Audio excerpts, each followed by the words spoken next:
This episode of Dopey is brought to you by Aloe Recovery. Located in sunny Southern California in Malibu and Silver Lake. Created by our friend Bob Forrest and his friends Evan, Jared, and Bob. Aloe was created as a place for addicts to go to be treated with compassion rather than control, which is a great thing. They have a detox that is comfortable, and if you're kicking benzos, alcohol, or heroin, that is key for a good detox.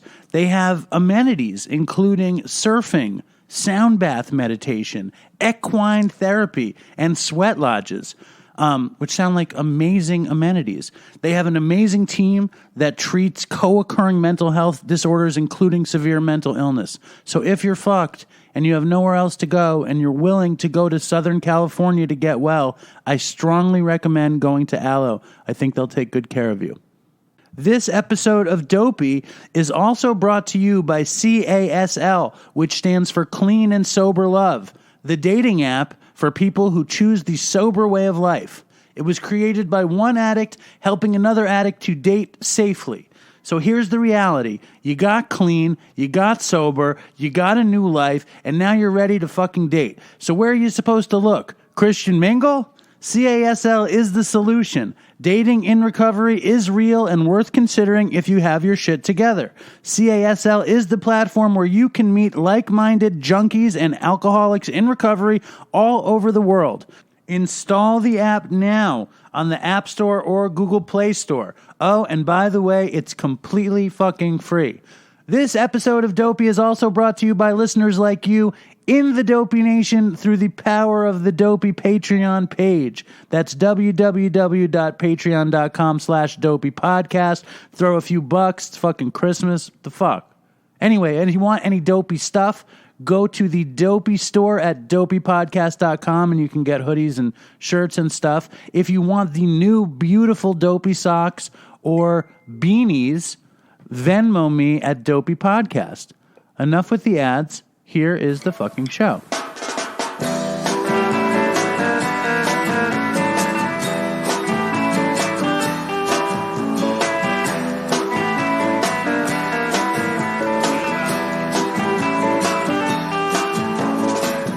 Hello, and welcome to Dopey, the podcast about drugs, addiction, and dumb shit. And I'm Dave. And I just recorded 25 minutes, but I made my friend start over because I'm a dick. And I apologize, but we are at my dad's house, and the great Peter is back on the show. Yeah, what's up? You know, like the great rappers, Method Man and all those guys, they don't do multiple takes. They're like, they just walk in, do their bars, and then they're gone. I'm sure they do multiple takes. You think? Definitely. Okay, are you kidding me? Definitely. And this is the Christmas episode, first of all. And Peter, you don't give a shit about Christmas? Well, I vaguely like Christmas music. Do you like Christmas music? Sure. What do you like? Handel's Messiah is my favorite piece of music of all time, probably. Here, sing me a little bit of it. I'm not going to sing. How's it go? I'm not going to sing. Just give me the tune. It's 4 hours long, Dave. Just the tune, the part that I would know, so I know what you're talking about. The part that you would know is the one part that I don't like, which is the Hallelujah chorus. It's famous. This is not important. Let me just hear a little tune. Hallelujah, hallelujah, hallelujah, hallelujah, hallelujah. You know. Hallelujah. Yeah, that's the one I actually don't like. What's a piece of the thing that you like? I'm not gonna. There's a million. Just give me a little bit. From the Lord God of He. Is that it? Yeah, that's it. You don't like that part either? No, actually. Give me a part you like. I'm not going to because this is just a little bit, Dave. It's not going to happen. You can't give me a fucking little bit of the fucking Hallelujah or the Messiah. You know who loves the Messiah? Who? My dad. Okay. He loves it. Every year he goes to see it. So now I like it a little bit less, but I still love it. No, I'm kidding around. Yes. Music is very personal to me. Like I don't like the music that I really talk to me. I'm listening. It's the Christmas music in general. I love Anglican, or I used to love Anglican hymns and stuff like that. So I like Christmas music. Here, give me a little Anglican hymn. I don't even know what you're talking about. I'm not going to sing music that I enjoy on this podcast for you, Dave. Maybe in some other format. But what would be a format that you would sing an Anglican hymn on the podcast? A podcast about Anglican hymns, for example. Would you go? No, honestly, would you go? Would you go on an Anglican hymn podcast? Would you do that? Sure. So can we just pretend this is a fucking... No. Can you just give me a little bit? I want to hear it. No, I don't even know. Look, Peter, let me say, Dopey Nation, Peter was once one of the greatest singers I've ever known. You give him music and he sings it like a bird in a fucking cage. And here he is at the kitchen table, not willing to throw down an Anglican hymn. and you know why I was so good at singing? Tell me. Because I only sang when I wanted to. Well, right? Well, that was probably why you weren't, why you didn't make it. Because because you had these conditions for what you're willing to do. Right. Now, and it wasn't my voice that people liked. It was the package. But yeah. But that was your stupid. That was the self-defeating belief. Yeah, well, you take the good with the bad, in everything. You were a great singer. The thing that was the worst piece was that you only did it when you wanted. That was one of the worst pieces. It was just, in my whole life, I've been, it's been extremely difficult for me to like force myself to do things that I don't want to do, and I'm not like, that's not a good thing. You know what I mean? You should be able to adapt. It's a terrible thing. Yeah, it's terrible. It's one of your biggest flaws is that you can't. That it's self-doubt. It's these weird thoughts get in the way of doing something. Or also it's things that I think are evil. Like when I say things I don't want to do, like if it's freezing outside and you ask me to go to the store for you, obviously I'm happy to do that even though it's cold outside. I'm talking about things that I think are like, like, I don't know, singing the song when I don't feel like singing. Like, do you remember that? You probably don't remember it, but do you remember when we were, I don't even know if you were there. But there was one time when we were in Port Chester with Jake and Justin and all those guys, and they were like trying to pressure us to do those songs, and like they kind of forced us to have a rehearsal, and I like couldn't even sing in the rehearsal. I remember that. I was on heroin. Yeah. Like I was on heroin big time. Justin probably would remember that. I remember like a lot of good and a lot of bad. I mean, for example, the theme song to Dopey were in those sessions. That music was then. Oh yeah, I know. Well, yeah, of course, yeah. I remember before every practice, I would go down the hall. There was a bathroom like down the hall. Do you remember that? It was like in a loft, and I would snort heroin before we would play, and like there was a lot of personality conflicts between Peter and Justin and Jake and John. Well, no, we all got along though. No, but as somebody who was very, very much in tune with you and Justin, there was a lot of like intrinsic, not getting along, and I could tell where you didn't want to do something or Justin thought they were idiots or whatever. But to me, like we recorded, me and Justin had just written Good So Bad then, and we had recorded like a great version of Good So Bad. Easily the best version that I've ever been a part of recording, and it's gone forever. I don't know what happened to it. And we recorded that song, If I'm Not Home, Out Walking Around, and we recorded the song The Girl of Mine, which I really liked. And then what you really didn't like... What is Girl of Mine? Those are all great songs. I love them all to this day. But whatever happened to that one... Sorry, I didn't mean to go off on a tangent. You were just reminding me of all these songs. Why did you sing that song? It does sound like that.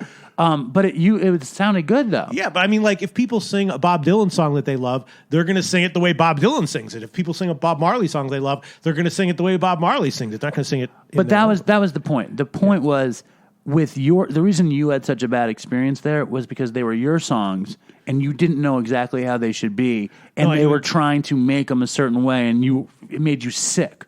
No, I knew exactly how they should be. That's why I made those recordings. Don't you remember the whole reason that like Justin and all those guys wanted to do it was because of the great 4-track tape. Yeah, when Liza and all those people went away for 2 weeks, and I had like the apartment to myself, and I just did all that stuff for those 2 weeks, which is the only time I was ever like. You didn't have lyrics though. That was an issue, right? I had some, but not full. And I was going as fast as I could. Well, they were trying to take your songs and kind of put a very poppy 90s sound to them. Like Who was? Jake and John. Oh, okay. Like, I mean, I think like what I'm thinking of is like you had a song, you and Justin had that song Sweet Rings, and you and Justin had that song I Want to Go Around with the World. Oh, that was great. Yeah. But so what did you not like? What do you mean? What did I not? You like? just said you couldn't sing. You felt sick. You didn't. No, It was just like one. It was just. I just remember there was one rehearsal.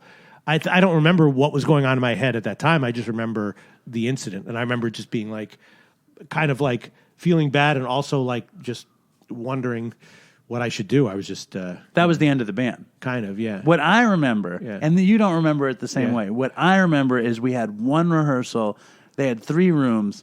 And there was one room with like a red light on, and we were all in the room, and Justin was playing keyboard, and I was playing guitar, and you were either playing keyboard or guitar, and Jake and John were playing, and it was the first time that you, me, and Justin played instruments, and you were singing, and I was like, wow, it's really a band kind of thing. And and it was very psychedelic, and we were doing that Midnight Rider beat thing, and it was really pretty good. Yeah. And I thought it could have been something. And for me, my biggest regret, it's not my biggest regret. I have a lot of regrets like you do. That's why when I make fun of your regrets, it's because I have a lot of regrets. Yeah. We just deal with it in a much different way.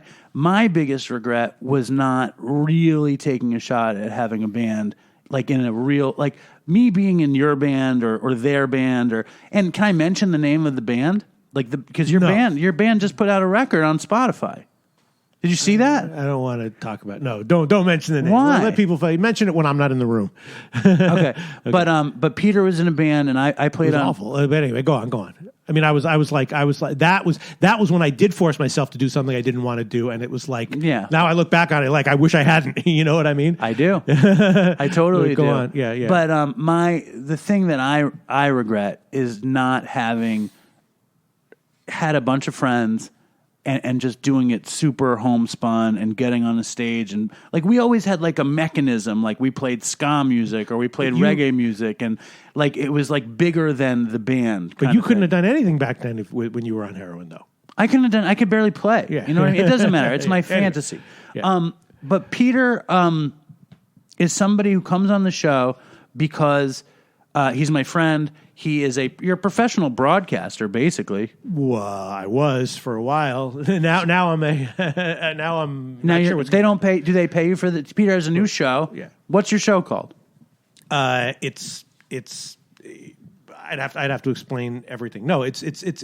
I was a sports betting guy for many years, and I guess there were people who wanted me to start doing it again, and so I. Mostly you. What? Wanted to do it again. Yeah, no, but I mean, there were people who there were fans clamoring for your return, and that's why you came back. You're saying because the fans clamored. Don't make fun of me for that. I'm super flattered that there were people who were asking for me to. What I'm saying is you did it because you wanted to do it, not because people wanted you to do it. Yeah, right. But I mean, part of the reason that I wanted to do it was because I was aware that there were people who would be made happy by it.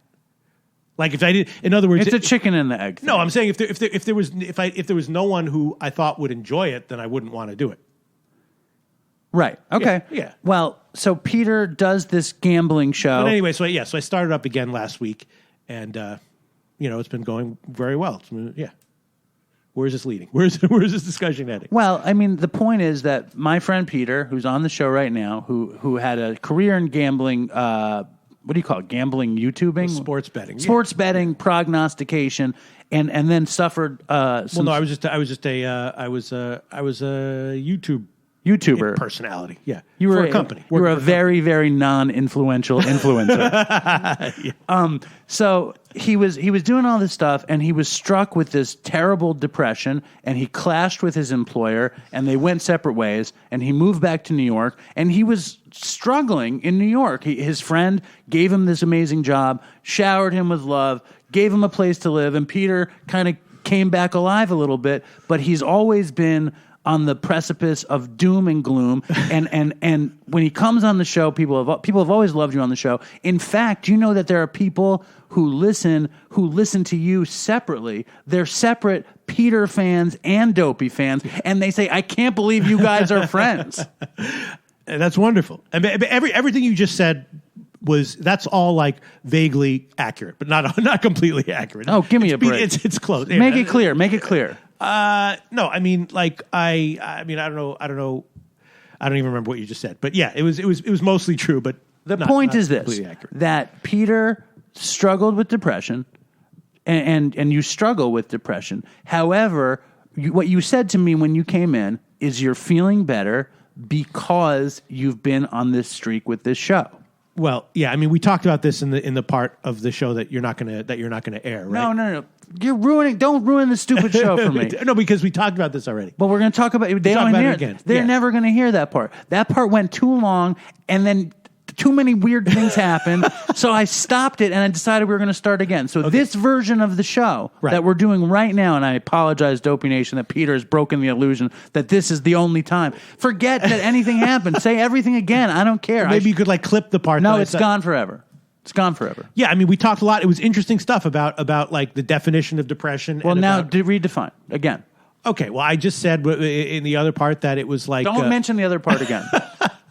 That it almost seems to be in vogue when I came back to the United States, that some people were like, it was almost like cool to say you had depression or something like that, which made me kind of sick. And we talked about this a lot in the other segment. Don't talk about the other segment. But yeah, I think that there's a difference. See, that's passive aggressive. No, I said to you, is it okay with you if I delete? You said, it's your show, man. You do what you want. All I'm saying is I thought you were playing, but it's obvious now because that was the good part, and they're not clipping it. That's gone. You could clip. Of course, it's gone. It's deleted. It's gone. It can never come back. Because I don't remember exactly what I said. So when you're saying the same, what thing you said wasn't that brilliant. No, but it was a good idea. It was brilliant. So why don't we go back to the idea? It was a good idea. Yes. All I was saying was that there's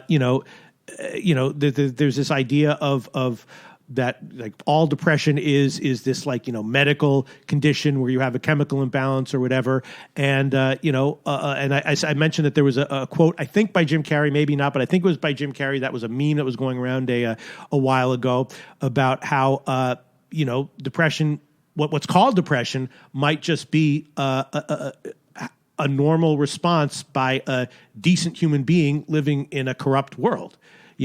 And so, it's not, and like we say, it's all, like I said, like if you're in a torture chamber and you're being tortured and you're unhappy about that, it doesn't necessarily mean that you're quote unquote depressed and what you need is, a benzo and an SSRI. Maybe what it means is that like, you're just fucked because you're in a torture chamber and being tortured. You know what I mean? And so it's like... I know, but it's hard for somebody...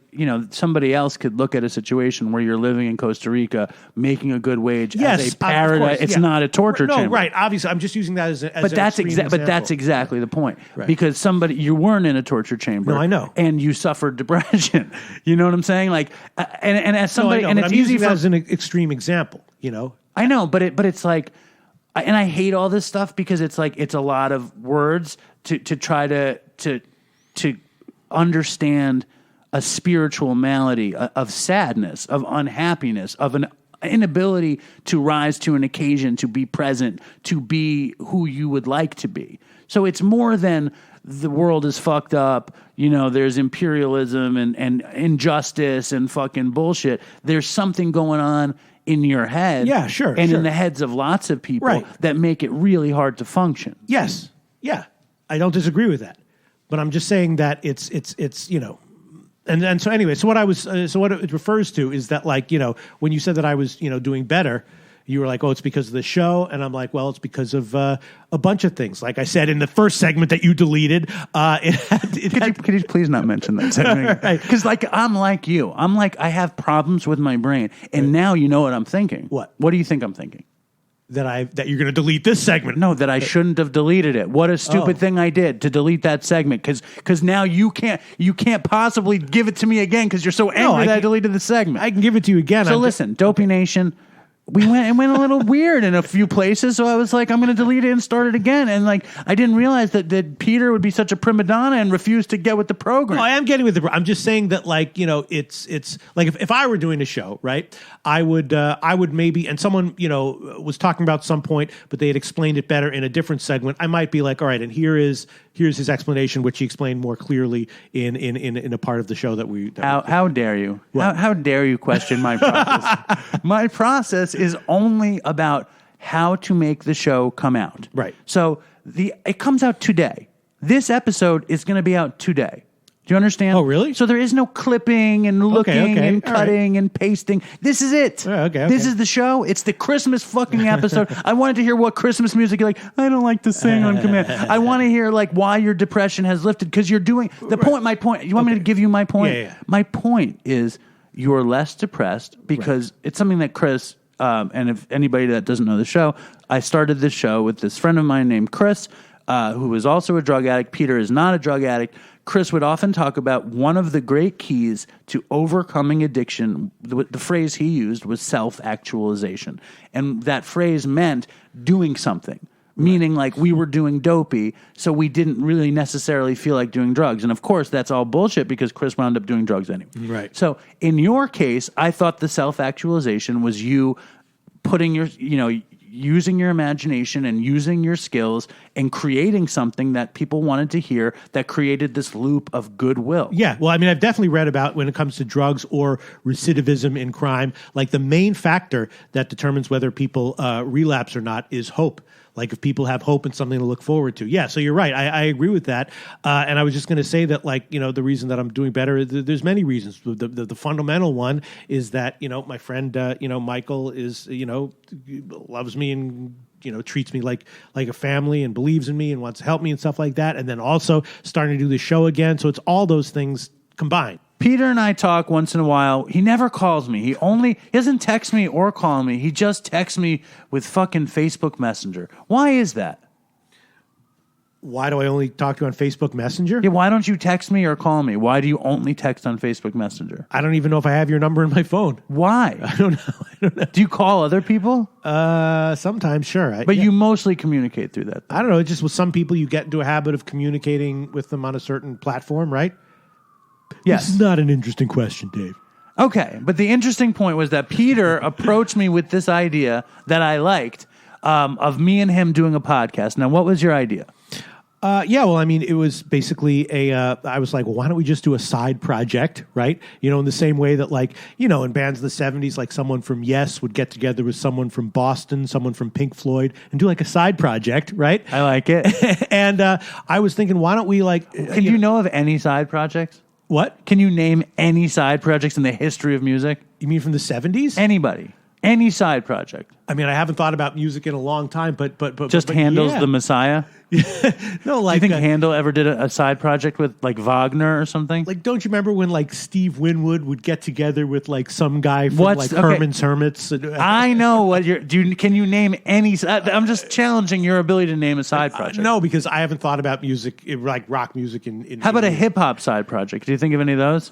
No, I don't follow hip-hop either. You just know that there are side projects, and this could be one. Okay, I'm with you. The side project that you're thinking of is Blind Faith with Steve Winwood and Eric Clapton. Sure. Okay. Millions of them. There's millions of them, right? But you can't think of one. But anyway, continue. Or like, okay, I can think of it. When someone from Dream Theater makes a side project with someone from Slayer, with someone from, Kill Switch Engage. What is that? I don't know. No, you know what I mean? What side is that? project. But what is that? Is that something? No, I'm just saying, like, they do that. Okay. And we're going to do one. Yeah. I was just saying that one of the things that really impressed me in my head, what you say, you said it to me a lot of times, I think you might have said it on the last show, was just that, like, when we were doing the band when we were younger, and I think you said this in the show, you were like, but it was so much fun. And you were like, I had a lot of fun.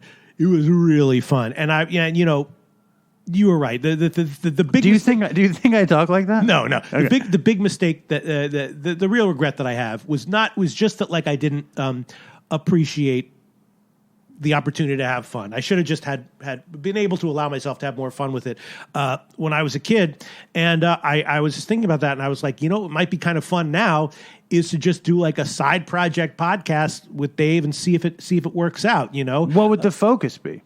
I think I wrote it to you in the thing. Just the focus would be about. Well, they didn't read the thing. I want the audience to hear what it was going to be. Yeah.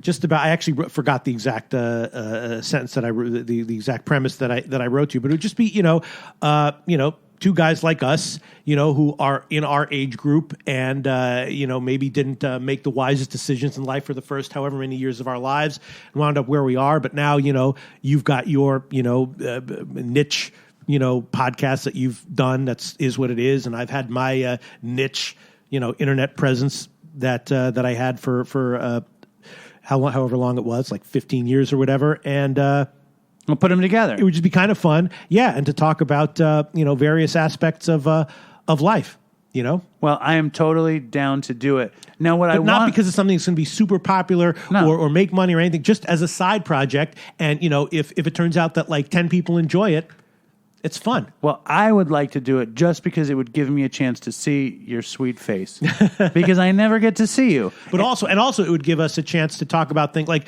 like constant, like in the segment that you deleted. It's constant. It's you're gonna ruin this fucking show if you keep fucking talking about deleted segments. They don't get to hear it. I know, and they're gonna think it was good, but I deleted it because it wasn't good. I'm just here to tell the audience the end of it, the 20% of it that caused Dave to delete it. Yeah, it was annoying. We were talking about generational stuff, and Dave's dad came in. But the first 80%. Are you saying my dad was annoying? No, I'm just saying it started to go off the rails a little bit, and so Dave deleted it. The first 80% of it was very good, and he shouldn't have deleted it. I agree, great. And I want to make it. We talked about sports betting, ROI. I talked about depression and some. I was particularly articulate in those parts of the segment. So yeah, it's okay. You can't be perfectionist in life. Sometimes you what I really like about this is that you got it out on the table. You're upset at me for deleting this thing, and I'm not. I want to say publicly and privately, I apologize. But my point is that, your show, really should be mostly about drugs, a little bit tangentially about other stuff, mostly about drugs. My show obviously is only about sports and sports betting, and it would give us a chance to be able to go on those tangents. Kind of like how side projects, they're like, well, if we want to explore reggae we can experiment free jazz, right. and we can. Well, my favorite thing, and I'm going to indulge you, which I never should do, from the deleted section of the last show, was when I explained to you that Dopey isn't a show about drugs. No, I know, right. It's a show about experiencing life through the lens of the eye of a drug addict. Yes. And my life is like, no matter how far away I get from addiction, I'll always look at the world through a drug addict thing.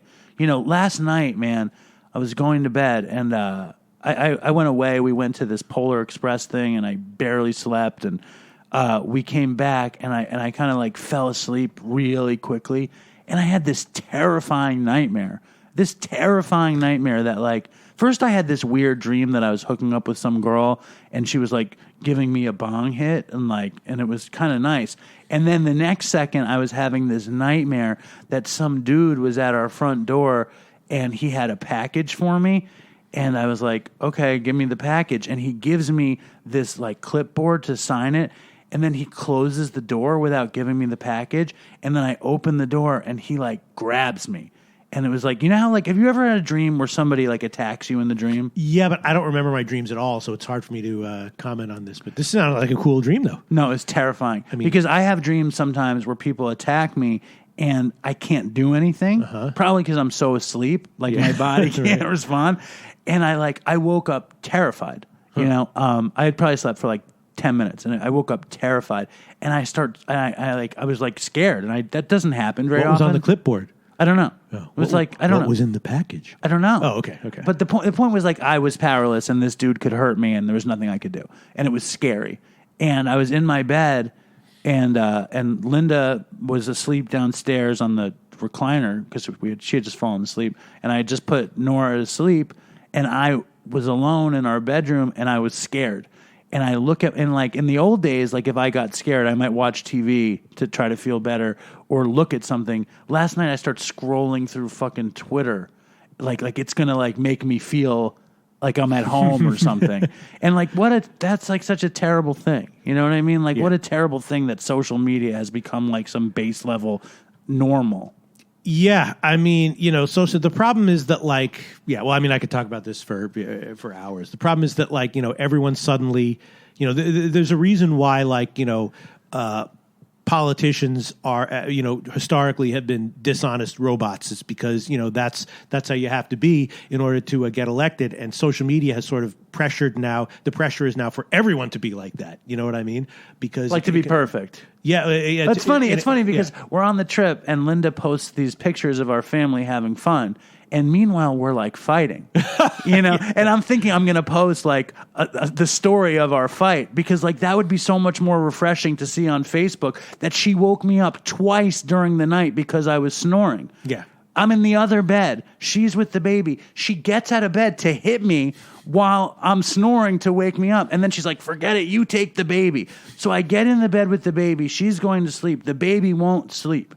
And I'm like moving her here, I'm moving her here, I'm moving her here. Then all of a sudden, me and the baby fall asleep together in this beautiful moment. And she fucking hits me again because I'm snoring and she's in the other bed and I'm so angry. Like, it was crazy. And that's what I wish like our Facebook vacation post was, because that would be like reality. And everybody, they're posting these pictures of this fantasy, but everybody has fights. Right. Everybody has a life that's not perfect. Yeah, and it just sort of incentivizes the wrong. Yeah, I mean, it's. I mean, people have written treatises about that sort of thing. Is it called treatises or is it treatises? Treatises, I don't even know. But you said before in the deleted section, minutiae. Is that a thing? I don't know. Is it minutia? I don't even know. But yeah. So anyway, getting back to what I was saying was that I thought it might. Or you want to go back to the original topic, which is just if we did a podcast together? Sure. Is that what we were talking about here? We had moved on to social media being the baseline norm. Yeah, but I mean, all I wanted to say was that if we did this podcast, the main reason to do it was because it might be fun, which is the reason that you start a band when you're a little kid, and if literally no one likes it, then we stop doing it. If 10 people like it, then it's probably worth it. Well, I'm going to give you my prediction. Okay. Right. My prediction is I'm down. I'm down to do fucking anything, and 10 people will like it, and you won't show up to do it. Oh, I'll show up to do it. That is my prediction. That's my prediction. Dopey Nation, if you want to hear a podcast with me and Peter, write an email to dopeypodcast@gmail.com. Because this is dopey, we're going to move on to the doposphere for a second. There's a very famous skateboarder. His name is Andy Roy. Have you ever heard of him? No. He was a notorious drug addict, skateboarder, friend of the show, and he called in for a little Christmas dopey. So here he is, Andy Roy. All right. Well, it's Christmas time, and Andy, I don't know if you know this, but the Dopey Nation loved your first appearance on the show. Oh, right on. Dude, that was fun, dude. I had a blast, dude. Thank you for having me again. Are you kidding? So for the Dopey Christmas Spectacular, we have the great Andy Roy back on. Welcome back. Andy Roy is a skateboarding legend, and he also does a podcast called the Rip Ride Podcast, which seems like it's crazy big. How's that going? It's going good. It's starting to build some momentum, and I'm getting the right guests and stuff, but I just got to keep plugging away. And I think as you keep doing it, it'll get better. Like, I just never been on the side being the interviewer, I've always been on the other side. So I'm trying to get used to that, but it's really fun, dude. And I just love like people's stories, a lot of it, some of them been people that gotten sober. So some of my friends they still party, but I just get stories and the history of skating, skaters, surfers, just kind of everything. I just like to hear just rad stories, and it's just pretty neat, so it's pretty cool. I never done something like this, and it's pretty cool. Yeah, I like man. It looks cool. What have your favorite episodes have been of it so far? Dude, I just recently had Steve-O where we did a live audience. And we filled it up, like 50 people. It was like in the back of it's at Pizza Nista. My buddy Saul McGaw that I grew up skateboarding with. He's a pro skater, and he got into the pizza business. And he's like got this amazing pizza place, Pizza Nista in Long Beach. And he let me start since I got sober. He let me do these podcasts in his patio, and it's been great, And so I would say like. Steve-O was awesome, of course, and then like Christian Fletcher, dude. I've had Danny Way, almost all the Jackass guys, except for Knoxville. They all got crazy stories, But Novak, it's just like I just like rad stories, and what people are up to. Like Danny Way, he wants to go to the Olympics because skateboarding is gonna be in the Olympics, and he wants to jump out of a Goodyear blimp into a banked ramp. Like I don't even know how many feet up there in the sky he wants to jump out of, but like he could die doing this. And like, I want to do it before the Olympics starts. I want this to be the banger, and it's just pretty neat. People's like passion passions and stuff like that, what they're into. And the Rip Ride podcast is basically about surfing and skating. Yes, but like I've had Edward Furlong, the dude from the Terminator, like he's sober, so I've had him on. Nice. So like, and he skater surf, but like he had a story, like being on drugs and getting straight, getting clean and sober. So it's just like I just open it up. I had who else? Bobby Lee's brother, Steve Lee. Yeah, I saw that. How was that? Was that cool? Oh, it was great. Oh, dude, he's hilarious, dude. It was awesome, and he's sober too. It's crazy, like how many people are getting sober. It is. It's like sober is the new high, right?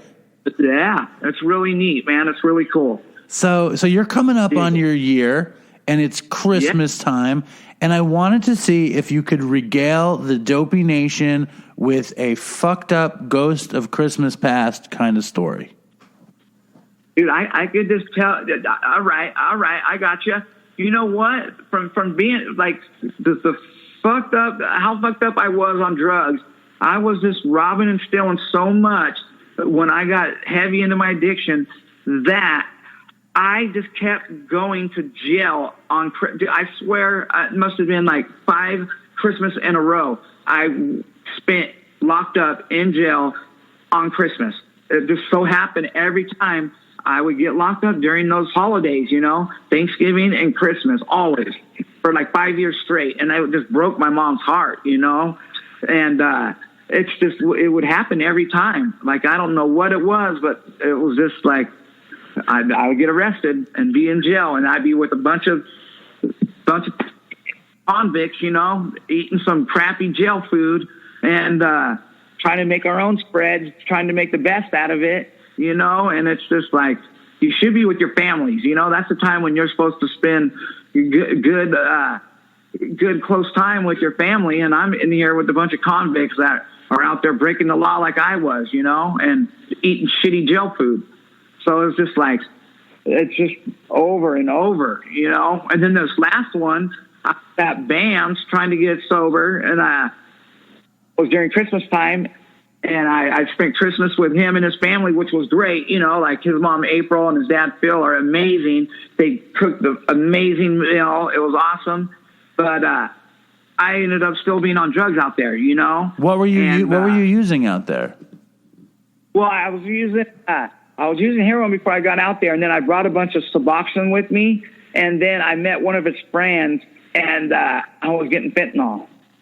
Out there because they don't got tar heroin out there. They got nothing but fentanyl. When you buy fentanyl, he lives where, in Baltimore or Delaware or something? Philadelphia. Right. Dude, Dave, I'm telling you, I went to Kensington? Kensington. Where it's like the capital of heroin, like where people die every day in the streets there. Like, I went there to go get the fentanyl. When you're copping fentanyl, do you say, yo, do you have that fentanyl, or do you call it dope? What do you call it? I would just say like a heroin, like a heroin. Dude, and I went there, right, with this girl. I went there, and I think it was like, you know what? It might even have been on Christmas Day. It might have been that day. We went out there, and it was dark time, and this place is like, people die every day out there. And I get there, and it's freezing cold, and everyone's in like warm jackets, where they got these face masks covered in their face to keep the cold out, to keep them warm. And I get out of the car. I told her, you stay here, because I didn't want the girl to get in no mess. So if something happened to me, that's fine, but I didn't want nothing to happen to her, So you park, you stay in the car, I'll go handle this. And I get out, and it's just like, I get this guy, and I'm like, hey, you know where to get any heroin, man? And he's like, yeah, I got you. Follow me. And we start going down this road, the street, and it's just getting darker and darker. And he's like in a jacket. I don't know if he's got a gun in his jacket. I can't see his face. And it's just getting darker and darker. And I'm going down the street, and I'm like, hey, homie, I'm good, man. I think I'll find it on my own. And he's like, oh, no, wait. We'll go back then. So we went back to like the street corner, like where there's a liquor store. And he pointed me in the right direction because he wanted a little cut, And so he pointed me in the right direction, and I got it. But it was just like, dude, it was just real sketchy, Like, it was so easy to get robbed, Like, I knew if I went any farther with this guy, like this guy could pull a gun out. No one could see me, hear me, nothing, you know, like I easily get shot and that'd be it, you know? Total no man's land. Yeah. No man. I remember when I used to get high around the holidays, half of me would feel, you know, like sad because I know you're not supposed to be getting high on the holidays. And the other half of me was just super excited that I didn't have to celebrate the holidays and I could get fucked up. Did you ever relish getting fucked up around the holidays, or did you always feel guilty, or what was it like? You know what? I think like you do feel guilty, you know, but like I always like heroin was for me like to numb all my like feelings or bad stuff that was going on. So like any of those thoughts that I'm feeling guilty, I would just use, and it would just numb that, you know. But I would definitely feel guilty, you know, like it's not right, you know. You're with your family and you're high, but it's just like as soon as I got high, like it was okay, you know. Oh, I'm loaded, and you know, like so I just wouldn't think much of it after I got loaded. Right. But it's definitely just a bummer. Like it's not cool, you know. It's just messed up. The whole deal. Yeah, of course. And I'm not, you know, and you're on the other side of it now, and your year is like a couple weeks away. How do you feel? Dude, it feels amazing, Dave. It's just like, it's crazy. Like, how many good things are happening, you know, like, it's just like, if I just keep my head up and keep sober, dude, I just know better things are going to keep happening. And I'm just happy, you know, I'm just completely, just 100% happy. Couldn't be in a better place. Let me ask you a question, because I know like nobody wants to talk about cravings or like, you know, like fantasies. I mean, I'm almost 4.5 years clean, and I still have drug dreams, which I didn't expect to happen. Do you ever get cravings? Do you ever get sort of like, you know, not necessarily a craving, but like just sort of a flash of like wanting to get high, or a flash of that old feeling, or anything like that? Oh yeah, it definitely pops up, you know, and I think about it, and when it hits me, I kind of think about it, and I go, all right, now, if I were to go, I could just go use once or whatever. I know myself. Like I will just, anything I do, I put the pedal to the metal, and I do it 100%, you know? So I start thinking about like, all right, I do it this once, I'm going to want to do it the next day. And I just keep thinking of like how it's going to lead me right back to where I was before. And I'm going to be starting over, and I'm going to be on the streets, and I'm probably going to do some crimes, and I'm going to be back in jail or prison and bum out my family, lose my girlfriend, you know what I mean? So I try and think out the whole process, and like, you know what I mean? Like, all right, this is what's going to happen, Andy. So then that like kind of, it's a slap in the face, and I'm just like grateful that I'm sober now, and like, and it just was like a wake up call, you know? Yeah. So I just think it all out. I kind of just like think of the whole, you know, I visualize it. All right, me using. All right, well, this is what's going to happen. All right, you're going to get high. Yeah, you might feel good, but then it's just going to kickstart that whole process again, you know? And I don't want to go through that again. I just don't. No. And it's crazy, you know? It's crazy. No, I know what you mean. I never got close to the time I have now, and I don't want to lose it, number one. And when I say like sober is the new high, what I really mean is like, I really feel like it's an adventure. Like my sobriety, my life right now, it's a total adventure. And I used to feel that way about drugs, but the adventure in my drug using like stopped a long time ago. Do you feel like you're on some fucking mission, like a new sort of like adventure with your sobriety? Like your life is like exciting and stuff? Yes, dude, it's cool. You know what I mean? Like just the thing, like I'm doing a lot more stuff now that I wasn't doing before. I love your energy. I love your enthusiasm, and I knew you were going to say it. I just like to hear you get excited. It's fun. Yeah, dude. You know what I mean? Like it's a trip, man. It seriously is. You know, and it just blows me away because I just never had this much time before. So it's just like, it's just crazy to me. That's what I was going to ask. This is the longest time you had, right? Like except for like being locked up, you know what I mean? Like locked up, but that's like you're locked up. I'm doing this on my own, like on out here in the free world where it's easy to, you know what I mean? You could go do whatever you want, and I'm doing this on my own. Like, dude, you know what I mean? Like, I'm not locked up. Like, I could go find it if I want to do, you know, like you can go find it anywhere. If you want it bad enough, you'll find it anywhere in this world, you know, but like, I'm not, and I'm free. I'm not behind bars, and I'm not wanting to go get it, you know, which is great. It's just, yeah, it blows me away. Because usually when I get out or I'm out on the street, I get out of jail, I go right back to it. You know what I mean? Like this over and over. And it's just like, now I got some time under my belt. It's just like, yes, I'm digging it, dude. What do you think? Like stacking these days up. So what do you think the difference like you were is? saying, you know, like 4 years, you don't want to lose that. No fucking I don't way. want to lose it either. No. You know? No. It's pretty fucking neat, you know? It's crazy. For you, Andy, what do you think the difference is? Like, why do you think it's sticking this time? You know what? It's just like, I love my girlfriend. I want to be there for my son. I want to make my mom and dad happy. Before they're getting older, before they pass away or whatever, you know, I want them to know that I'm doing all right, that their son is like not fucked up and on the streets, you know, where they could rest easy, you know, and have these last years or whatever they have and know I'm okay, you know, and it's wore me out, and I'm just don't want to go out like that.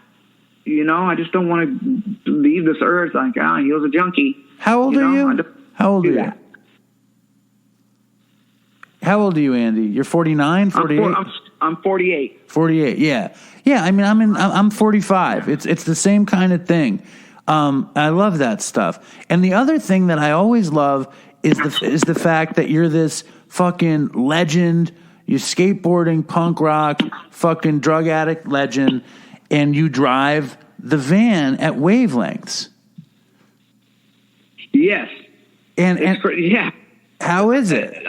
Driving these people that are in rehab, it blows me away. Like that was the last thing I thought I'd be doing.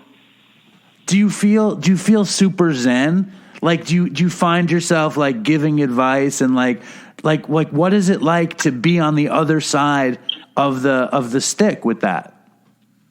It's pretty cool, man, because like a lot of them know who I am or whatever, but like when we're in the van every day and they get to know me, and like I try to be cool with them, you know, like, you know, not like be like some authority or just like, man, I've been in your spot, you know. I just try to be friends with them. And then they open up and they start talking to me, and then they get comfortable and they start, well, I'm struggling with this. And I go, man, just stick with it. I know how you feel. Like, it'll get better if you just take it in. And if you know, like you get a lot out of this, but you got to do the work, you know, like you have to do the steps. You have to put some time into it to make it work. You know, you got to use these tools that these programs are giving you. So when you get out, you know, like it's easy to get sober, but to stay sober, you got to have those tools and know how to use them correctly, you know. And I'm just trying to help them with that, you know. Like I tell them, like, I promise you, it'll get better. Like whatever problems they got, well, I got this. I'm like, well, I'm telling you right now, if you stay sober, crazy as it sounds, things will fall into place. And you will start chipping away at these things, and things will start getting better.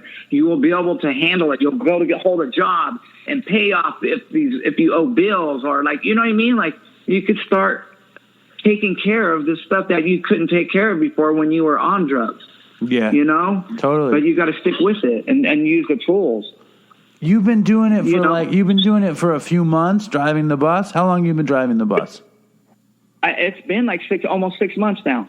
Now, let me ask you this. You know, fuck, hold on. Yeah. You know, like an old school bus driver who's been driving for the rehab for a long time, like they kind of know who's not going to make it. They probably don't want to talk to certain kids anymore because they see so many people go out. Do you find yourself spotting people that you don't think are going to make it, or are you still open to everybody? Like, do you have that experience? No, dude, I know, I could see it a mile away.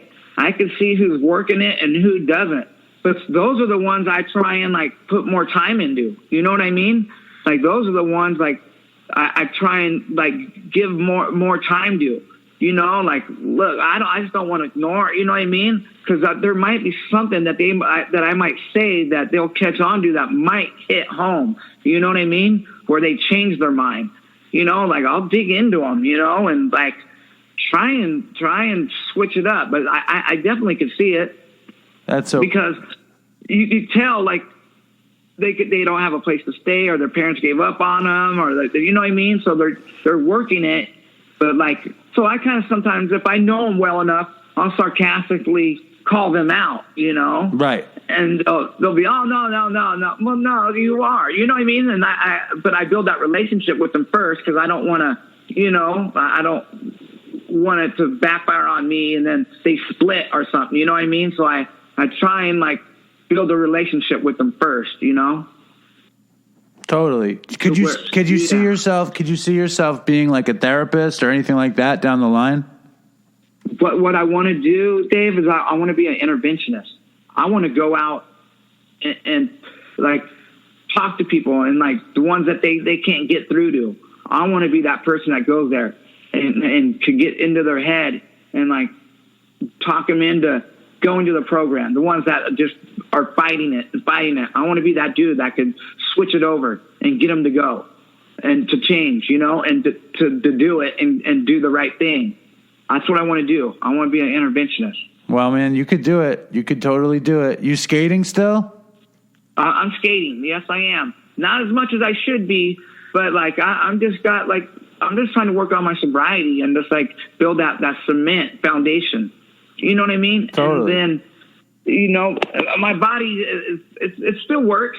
It's not like it doesn't work like it used to, but I'll skateboard till the day I die. I'm a 100% skateboarder for life. I'll always skateboard, and that's the only thing I've ever known my whole life.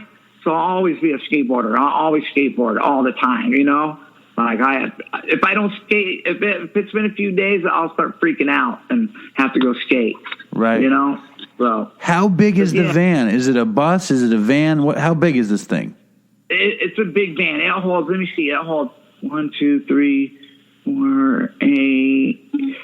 It holds like 10 people. Okay, and if you get on the van that you're driving, are you only playing like Black Flag and crazy punk rock, or what are you playing on that van? Sometimes I'll let them play what they want, but if it's some horrible music, I'll cut in and I play my punk rock, and I'll play like funny stuff just to cheer them up. Like they'll be like, Andy, play something, and I'll play like Peaches, like or whatever. Like I got the right music to spark them up. I usually like play something like that's pretty got a lot of energy, because it's in the morning when I go and get them, and some of them are grumpy or whatever, so I try and cheer them up by the time they get to the center. That's awesome. So you want to wish the Dopey Nation a Merry Christmas? Because Merry Christmas to you, man. I'm so happy you came on and you're doing so good, and fucking I love having you as a part of the show. I think it's cool. Oh, dude, thank you so much. And to everybody out there, Dopey Nation, dude, Merry Christmas from Andy Roy. Much love, everyone. I just have a wonderful holiday and a happy New Year. And, dude, thank you so much, Dave, man. It means so much to me, man. It's awesome. Right on, man. We'll hook it up in the new year as well. And hopefully, I think we're going to get to California and do the West Coast Dopey Con. You have to come. Oh, I'm down, dude. You let me know and I'll be there. Right on. Yeah, and you're gonna have to come and be on my podcast. I'll do it. I'll talk about my terrible youth skateboarding on my knees. Be sad. Yeah, there we go. Right on, dude. Man. I'd love to have you. All right, cool, man. Thanks so much, Andy. All right, thank you. Merry Christmas. We'll talk soon, man. Yeah, Merry Christmas to you, Dopey Nation. Yeah. So Andy Roy has a ton of energy, right? Unlike you. Yeah, right. Because, like you said, he's living his best life. Yeah, I mean, I meant that facetiously, but yeah, it's probably true. No, dude, this guy is like, he's a professional skateboarder. He kind of became a professional skateboarder in his teens. He like has this incredible joy Yeah, that's awesome. Adventuring and stuff. He's friends with all those Jackass guys, Steve-O and Johnny Knoxville and Bam Margera and all those people. You know, I don't know if he's ever heard of Blink 182, but I would recommend he check that band out. He might. Dude, really you and me are like the opposite of the Jackass people. Like, we wouldn't put ourselves in harm's way. We wouldn't like do anything like risky. We wouldn't like tattoo ourselves or hurt ourselves. We're the total opposite. Yeah, I never understood the quote unquote adrenaline junkie things, but I think there's probably some kind of like, you know, genetic or biological basis for it. You know, adrenaline probably affects them in different ways than it affects other people. Well, you were talking about exactly, and also you and me are just pussies, basically. I think that's the bigger issue. But maybe, I mean, it's like, you know, I mean, I don't know. It might be just, you know, like when you go to the dentist. Like, I mean, if I go to the dentist and they give me Novocaine, I'm sitting there and I'm fine. It's not because I'm like courageous and brave. It's just because they gave me Novocaine. So there's probably some kind of like natural biological difference between them and us. I don't know if it's because we're pussies, you know. Well, I don't know. You know what I'm saying? I know that I never had any interest in trying to get hurt or risking my body or doing. It's just, and it's. I'm just like saying, skydiving. If there was an aesthetic that was the exact opposite, people like us from Jackass people, it's the exact opposite aesthetic. Do you know what I'm saying? Yes, definitely. And I think what you're saying now in terms of like how your brain processes something like adrenaline, you can use that for how the brain processes something like depression. Like somebody who experiences depression cannot, like somebody who actually like when I dealt with sadness, I never became depressed. I always looked for an escape. I didn't dwell into a situation. I always looked for an escape. Right. I mean, as I said in the first segment, there have been studies that I've read about. Motherfucker, I said, don't fucking mention the first segment again.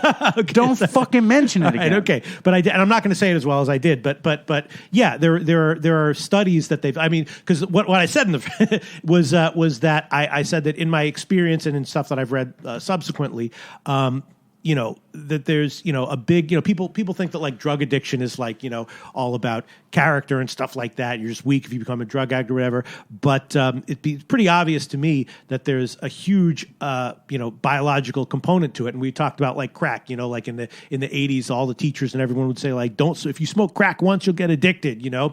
And in fact, of course, there are some people who you know, they'll give their testimonials like, I did meth once and I did crack once and I knew that I was addicted. And for other people that doesn't happen to, and I think there's a big just purely biological reason for that. And it's the exact same thing with depression.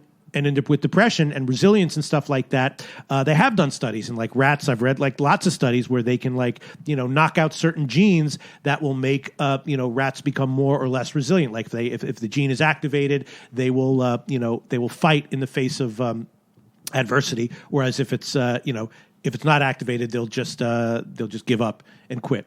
And so there's obviously, and I was saying, as I said in the first segment, there was, you know, you obviously have, you know, you have the opposite of the depression gene. You were always energetic and always had fight in you, even when you were, you know, addicted to drugs in the face of adversity or in any situation. You know, you're always looking to do something and be active and, you know.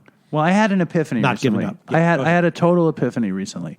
I know you don't watch TV shows; you just watch near-death experience documentaries. You know, I watch. Do you watch sports, or you just see the results? Oh, yeah, I don't watch sports. So you don't. His whole thing is around sports, but he doesn't watch sports. You watch documentaries and you watch near-death experience things. I basically just on YouTube. Yeah, I listen to whatever is interesting on YouTube. I watch TV because I have a big problem with TV. And there's this show out called Watchmen, and Watchmen is a great show. It's really, really, really good. I don't think you would like it because you don't watch TV. Yeah, and I'm familiar with it because I've seen, you know, people, all my friends on Facebook referring to it. So yeah. It's a great show, but I had this epiphany watching it. It's like one of these dystopian shows that kind of like show a crazy future, and there's superheroes, and there's a lot of weird race stuff in it. But the epiphany wasn't based on any of that stuff. Watchmen was made by this guy, I think his name is Damon Lindelof, and he's the same guy who made Lost. And I loved the first couple seasons of Lost. But the thing with Watchmen is like there was a scene that took place in the 80s, and like there's a computer on a desk, and it's a computer from the 80s where it's green and you see the code kind of shit. You know what I mean?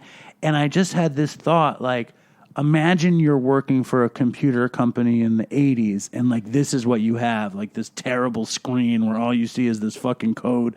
Like it's not good for, it's just not good for anything, like in terms of like, as opposed to like a computer now and clicking and seeing shit and video and pretty colors and things that are appealing. The green screen of an old computer was so fucking unappealing that you must have some sort of vision to know that if you stick with it, it's going to become something amazing. Right. Like these people that made the computer knew that in time, this was going to be the biggest thing in the world, you know? And I think I had this moment, you know, I was watching Lost. I was like the happiest I've been in a long time. It was like 5 a.m. I'm on the Long Island Railroad, and I chose, rather than to do work or prepare for anything, I was going to watch Watchmen and relax. And I'm feeling so fucking good. You know, the world is passing me by, and I'm watching this show, and I felt so good. I can't even tell you, because I don't get to relax as much as I'd like, and I love watching TV. And I had this thought, and it reminded me of you, actually. It was this thought that if you stick with something for long enough, it will work. Yeah. And so my thought is with Dopey, you know, this is going to be the 218th or 219th episode, and it's working. It makes a tiny bit of money. A little tiny puddle of people are interested. Like, it's getting a little bit of press. But I know if I stick with it, it's never going to make me bankrupt. You know, but if I stick with it, it can be like the greatest thing in the world. And I think that's true for anything. Anything that you stick with that doesn't harm you can blossom. Right. And you know, like what I was saying before, which is why I had the thought of doing the podcast, is it's most about just, you know, having fun doing something that feels like it's purposeful for you at the time. And that's why that was my big mistake with the band when we were kids, that I didn't see it in that way, you know, and, yeah, you're right. And I kind of picked up on that from you. It's like, do something that, you know, that seems like it has purpose for you and that would be fun to do. Enjoy having fun doing it. And as you said, like, you know, stick with it and stick to it. You know? Well, my real theory of your whole mental health is that, listen, we all have fucking problems. You know, you have a brain susceptible to severe depression. I believe the misdirection of activity, I believe the stimulation of activity and action will make your brain, it will counter the fucking dreck if you stick with it, you know? Right. Sure. That's what I believe. Have you ever heard of Bob Forrest? Yeah, of course. Him I know. How do you know it? Well, probably from your show, although actually because before there was a time when I watched TV, and what was that? Oh, show he was on Celebrity Rehab. That's where you know him from. Yeah, you didn't know him from his band. No. Okay. No. Well, Bob Forrest is a great friend of the show, and we haven't had him on that sounded weird. Yeah. We haven't had him on in a long time, but I wanted to have him on for the Christmas episode. He also gives his 2 cents about John Frusciante rejoining the Red Hot Chili Peppers. Do you have an opinion about that? No. Do you have an opinion? You know, the Red Hot Chili Peppers were always a band that I don't want anyone to hate me, because if you say that you don't like music that they love, then they'll start to like not like you as a person. I just never got the Red Hot. I mean, I understood them because they had a lot of energy. You didn't like, sometimes I feel like I don't have a partner. I mean, I think they're definitely like compelling to watch, you know, because they're so like weird and but you don't like what you want, you got to give it to your mama. No, I mean, I understand why people like. You don't like any of their songs? Twisting and turning, your feelings are swirling, you're breaking I liked Knock Me Down. You remember that one? Oh yeah. And then how's that one go? Sing me a little bit. If you see me getting knock me down. Yeah, that was good. But I mean, you know, and then there was early. Yeah, and then there was some like their first album, and then there was another one, the famous one, which is like the one the City of Angels, whatever it was. I mean, that was the city I live in, the city of angels. But like you remember some people like love lonely, you know what as I am. Like they were some people's together we cry. They were people's favorite band, you know? Still are. Yeah, some people love them. I went to go see Flea. He just wrote a book called Acid for the Children, and Bob Forrest had told me that Flea was going to come on Dopey. Okay, so he was doing a book signing at Barnes & Noble's, and I figured I'll show up. I mean, how big could a book signing be? and I'll get an interview with Flea. And I show up there an hour early. There's a line 3 blocks long. Yeah. To everybody just waiting to see Flea. Well, he's a cool guy. I mean, I like seeing interviews with him. I mean, I think he's like a really cool guy. And it's possible that if I had understood the nature of fun when I was a kid, not only would my life have been saved, but I might have actually liked the Red Hot Chili Peppers as a band. I don't know. I guess I was like, the music I always liked was like music for people with like PTSD, like Nina Simone, Donny Hathaway, Handel's Messiah, I realized like a few years ago that the Smiths. Well, I mean, I like the Smiths. I didn't love the Smiths, but I realized that that 10 of my favorite 20 songs in the history of songs are all Be My Friend songs, like Lean on Me, Stand by Me, You Got a Friend. Like, I realized that when I was like, what are my favorite 20 songs in the world? I realized half of them are I'm Your Friend. And it's amazing because you're the worst friend I've ever had. I've never had a friend as bad as being a friend as you. All right, don't delete that. That was funny. That made me laugh. Yeah. I'm deleting this part. No, I mean, and the Red Hot Chili Peppers obviously were the antithesis of that. They were not like, they were not, here's music that touches your soul if you have PTSD. They were like, we're going to make incredibly energetic and crazy and wacky party music, which is great. It just didn't speak to me when I was a kid. I liked the Red Hot Chili Peppers, and I got on the bandwagon with that record, with the Blood Sugar Sex Magic record, because I liked. It was just that moment. I don't know. I enjoyed it, and I wanted to like it more than it made me. I wasn't drawn to them, and I wasn't like into the earlier stuff. Although I did like their cover of Higher Ground, and I liked that If You See Me Getting High. No, Higher Ground is great, but then it's because it's a Stevie Wonder song. I also like that song. Anthony Kiedis was such a bad drug addict, and he wrote a ton of songs that were just about addiction, and they would hit me when I was getting sick or when I was getting well. I would listen to his music, and it would mean something to me. See, if we did a side project podcast, we could talk about shit like this for hours, and it wouldn't have to be like, oh, this has to be about sports betting and drugs. This is. I think the name of our podcast should be Sports Betting and Drugs. No, I actually have. I'll talk to you about it off air. No, what do you mean? Because no, I can't, because someone will steal it. If I say it and it's a good name, someone will go copyright the name immediately. It's my dad. My dad he copyrights everything. Exactly. I don't fucking your dad is suspect number one. So here is Bob Forrest with his dopey Christmas interview. Okay, so it's Christmas time. And I don't get to talk to the great Bob Forrest enough on Dopey, but the legend, the great Bob Forrest, has come on for the Dopey Christmas Spectacular. Welcome back, Bob. Oh, thank you. I'm so happy to be here. Oh, my God. Merry Christmas to everyone. Ho, ho, ho. Whenever we have a special, you're on every special, Bob. Does that make you feel special? Really? Yeah. Well, everyone else is dead, probably. Wow, there's a few. That's my only claim to fame, is I just lived longer than anybody. That's not bad. Longevity is a good thing, right? It's not a bad thing. No, but and Keith Morris and I were talking about the Circle Jerks and Black Flag Singer. Like, we just survived, and now we're like the people. Like, he's in every punk rock documentary ever made. I don't know if you see, anytime they're going to talk about punk rock, they're going to have Keith Morris on it, right? Anytime you talk about recovery, you're going to have Bob Forrest talking on it. We're like dinosaurs that people want to know stories from. Well, you got to live through it. You also lived through some really tough shit, and we all could have died. Survivors. We're survivors. Exactly. But the only reason we survive now is because we haven't used. You know what I mean? I say this all the time, but Chris didn't think he was going to die. I doubt he did that much. It was just this fucking drug, this fentanyl. Yeah, fentanyl. You don't have to do that much. But here's an interesting thing.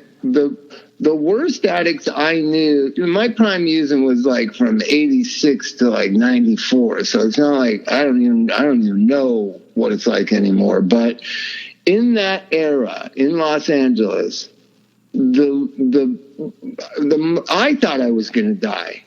You know what I mean? I was sure of it. Everybody was sure of it. The worst drug addicts in Hollywood at that time were like me, Anthony Kiedis, I'm trying Slash, Steven Adler. Yeah. I mean, Duff McKagan. I mean, so there's 5. Everyone in Los Angeles thought those 5 dudes are going to be dead. And in fact, I thought those other 4 guys were going to die for sure. For sure. And the top of the list, believe it or not, was Duff McKagan. He just was so crazy. And when you see him now, he's just this elegant and gentleman. I don't know if you know much about him, but he's just such a wonderful dad and a wonderful guy. And I try to be. I mean, Anthony tries to be. We're all. It's so weird that the top of the list of the people that were gonna die are alive in their 50s and parents, and the ones that you never thought would die, like River Phoenix or Hillel. I never thought Hillel would die. He didn't even seem like he was in the same category of drug addict as us. You know what I'm saying? And Chris and you, if you're going to bet on who's going to die, Dopey Dave or Chris, you go, Dopey Dave for sure. Wow. Wow, that's because I had much less time. People didn't think I was gonna stick around, but I know You know what I'm saying? That for some reason the worst end up surviving and transcending, and the ones that, and this is a cautionary tale for the people who don't think they're that bad. If you're not that bad, you're probably going to die, because the people that you think are going to die aren't going to die. They're going to have recovery TV shows. Right. That's funny. That is funny and true. Very, very, very. This is words of a survivor. And I don't feel survivor's guilt.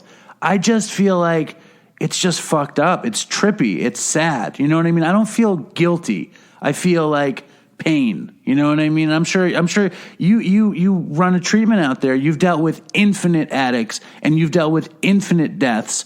And does it get numb? Like, how is it? What does it feel like when people die on you and you know them all the time? Well, you just have to build up some sort of like defense against it, because I wasn't prepared for it. Like, people started dying like 2004, 2005, just in droves. You'd hear like 6 people in like a month would die. And it was just like unbelievable. And, and I cried over a lot of them. A lot of them were pretty close friends of mine or clients that I had a deep connection with. And you just, at a certain point, you have to protect yourself against all this and come up with some sort of philosophy of why it's happening. And part of why it's happening is the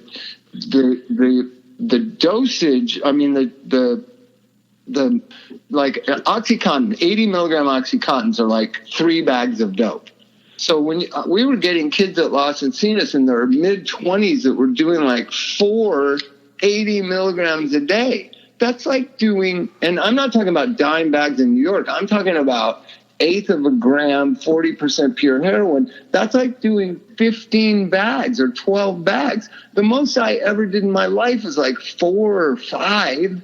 So these kids were doing double the dose that anybody had ever done of morphine. Because you have this increased tolerance. And then they're stopping and starting and going to rehab and they're taking benzos. And it just was a catastrophe, right? Totally. And so then what people wonder, like, well, then they went back to heroin, but a lot of them died on heroin. Yeah, I know a lot of the Mexican drug cartels here in Los Angeles. A lot of them get sober and end up with me. And the fact was, in the mid 2000s, the gangs increased the morphine in the heroin because the transition of OxyContin addicts to regular 40% morphine heroin wasn't strong enough. So the heroin potency went up. And I used to sponsor this guy that was a big up in the 18th Street gang, and he said, Bob, we're just like Walmart. It's just supply and demand. They just treated it like a business. So if this huge horde of people that were, leaving OxyContin because they couldn't get it anymore, the price of it was so expensive, and they finally jump over into heroin, they were doing heroin for the first time and not feeling anything because they're so used to such high dosages of morphine. So in a situation like that, do they go to the dealer and they're like, yo, this shit is garbage? Yeah, this just, would you sell me bunk shit? That was my favorite. That was my favorite thing when I was using, and you'd be, and the dude in the methadone clinic would be like, yo, that shit is gabbage. I just love to hear that phrase, gabbage. It's That's garbage. New York City. But so that changed. You know what I'm saying? That so the heroin potency increased. Then you have everybody going to rehab because of Obamacare. There's just been one catastrophe after another, all with the best of intentions. Okay, this OxyContin thing's becoming a problem. Let's shut that down.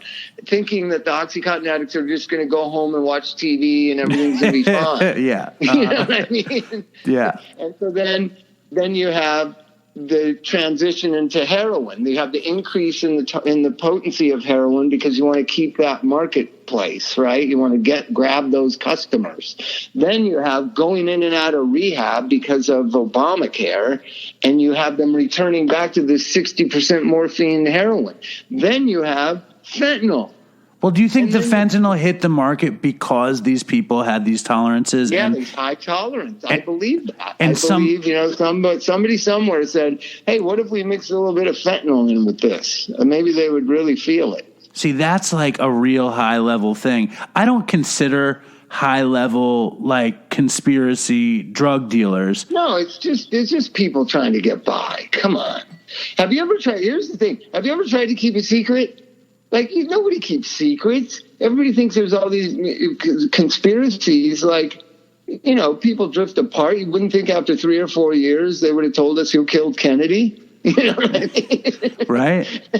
So what do you? I tell my conspiracy friends, because I played into the Kennedy assassination and all that. Maybe Lee Harvey Oswald just had a lucky shot. Right. I mean, right? I don't believe fucking anything. Like, I'm in the midst of like. Well, that's the thing that I wanted to talk about. So there's a lot of stuff going on. I don't know when you're going to air this, but there's been a transition in my buddy's band and my buddy's band. I'm friends with all of them, and there's so much on the internet, and there's so much going on, and there's so many people emailing me and text messaging me, and like, I just want to stay out of it. But I can just tell you that you can't, the truth doesn't exist in our modern society. The truth of Dr. Drew and me and Celebrity Rehab is not true.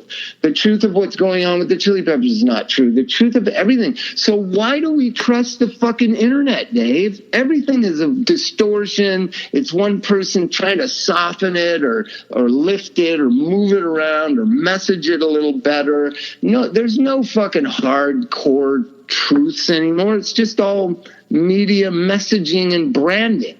I know. I'm ensconced in suburbia where the big thrill is vaccinations. And what I just say is like, I don't believe anything. Like, I don't believe anything. And they're like, why don't you read the ingredients on the vaccines? And I'm like, well, I drink Diet Coke and I don't read the ingredients on the Diet Coke. I don't know anything. I like stay out of everything because I don't believe anything. Because you can't believe anything that's on the internet or anything that's controlled. Anything about entertainment is a lie. I mean, there's some things that are kind of true, but you can't, who cares? 90% of it is lies. Well, let's back up for a second. Kanye West. Here we go. Is not who you think he is. He's a businessman. Everything he does is planned out and thought out. The whole Trump thing was a gimmick. The whole thing is just a gimmick. And people believe it, and they have such passionate feelings about it. People need to really question the legitimacy of the information that they get. So yeah, be like you and me. I don't not care like you. I just believe anything that's being sold to me is probably a lie. Right. Yeah, and it's not that I don't care. I just can't be invested because I don't believe anything I hear. Right. And so, and in this holiday spirit, I see a great parallel. I have 2 small children. You have 2 small children. Elvis, this year, really is starting to think, who moves the elf on the shelf around? Right? How old is he?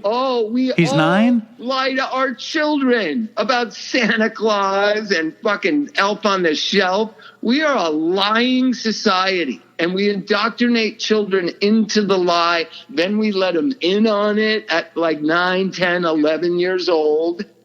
We lie. That's what Americans do. But dude, you have to understand, I was separated from my family for 4 or 5 years, and I was raised Jewish. And kind of when I got my family back, one of the deals was, you could come back into this family, but you're not blowing up Santa for this kid. You know, she knew that I wanted to be like, listen, we're Jewish. Santa is like a fucking Hallmark card. Santa doesn't hook our people up. You need to know the truth. But the deal that I made to get back in this family was, I'm not going to talk about Elf on the Shelf.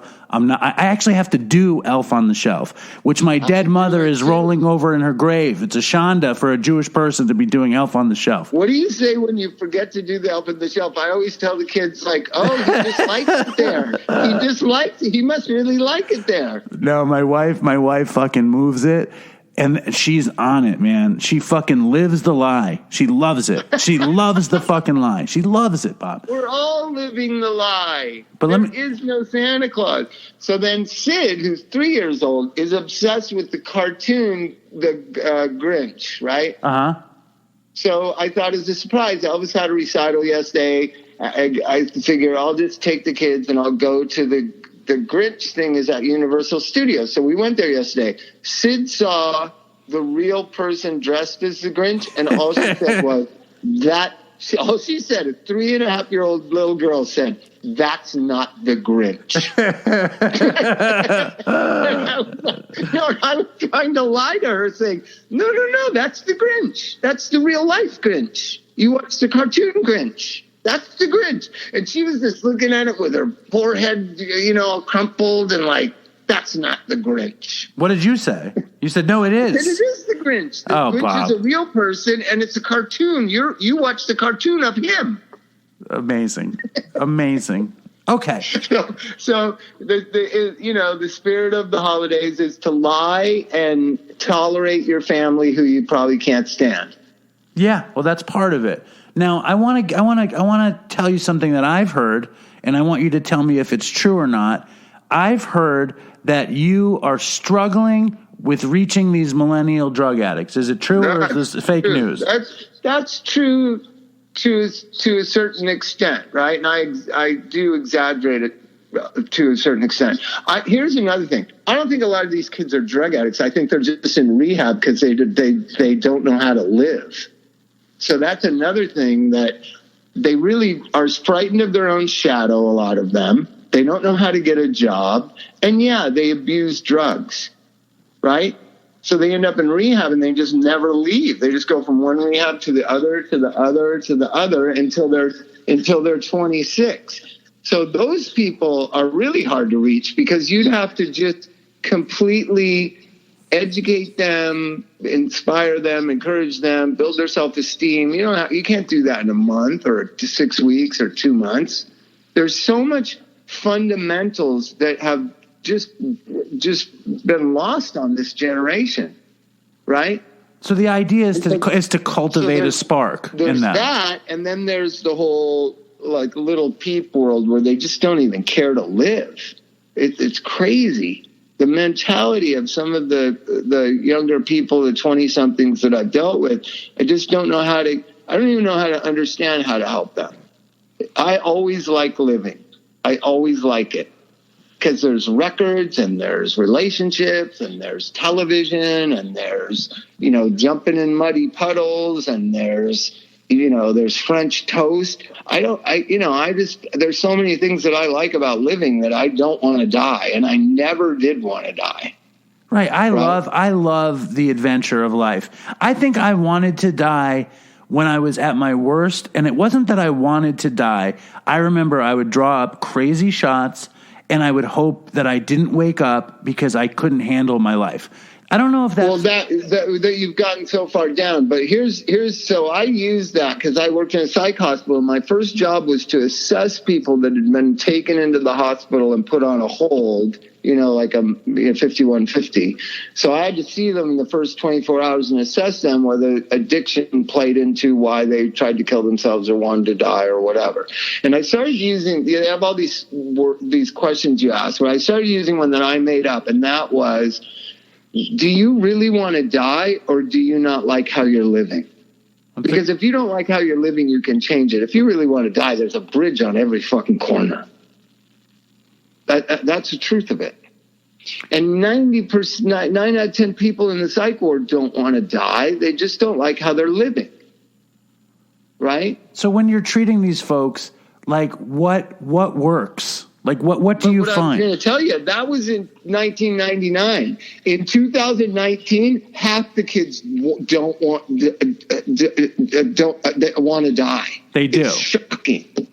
They do want to die, you're saying. They do want to die. Let me ask you this. Crazy. Let me ask you about Little Peep. Of pessimism and hopelessness and just no vision of any future that has anything good in it. And I think that a lot of that is if you're 22, you grew up with a phone in your hand since you were 2 years old. Right.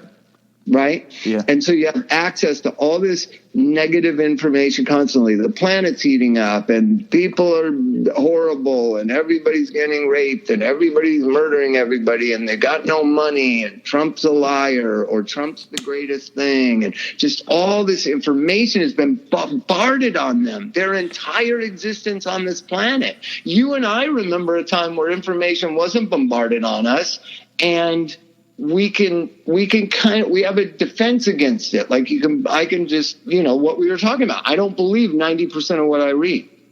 What if you believed all of it and you didn't have enough kind of experience or ability to like screen it out? It just overwhelms you with negativity, I think. Let me ask you something about this guy, this Little Peep guy, Little Peep. Yeah, I've just been Juice WRLD is the other one that just died. Now, I only know who Lil Peep is because he died and because I've seen his picture, and same with Juice WRLD. I don't know anything about these guys. I just know that they died. I never listened to their music. Now, I'm not saying their music is good, bad, or otherwise, but what I was going to ask you is I'll tell you what their music is. You know what their music is? It's disturbing.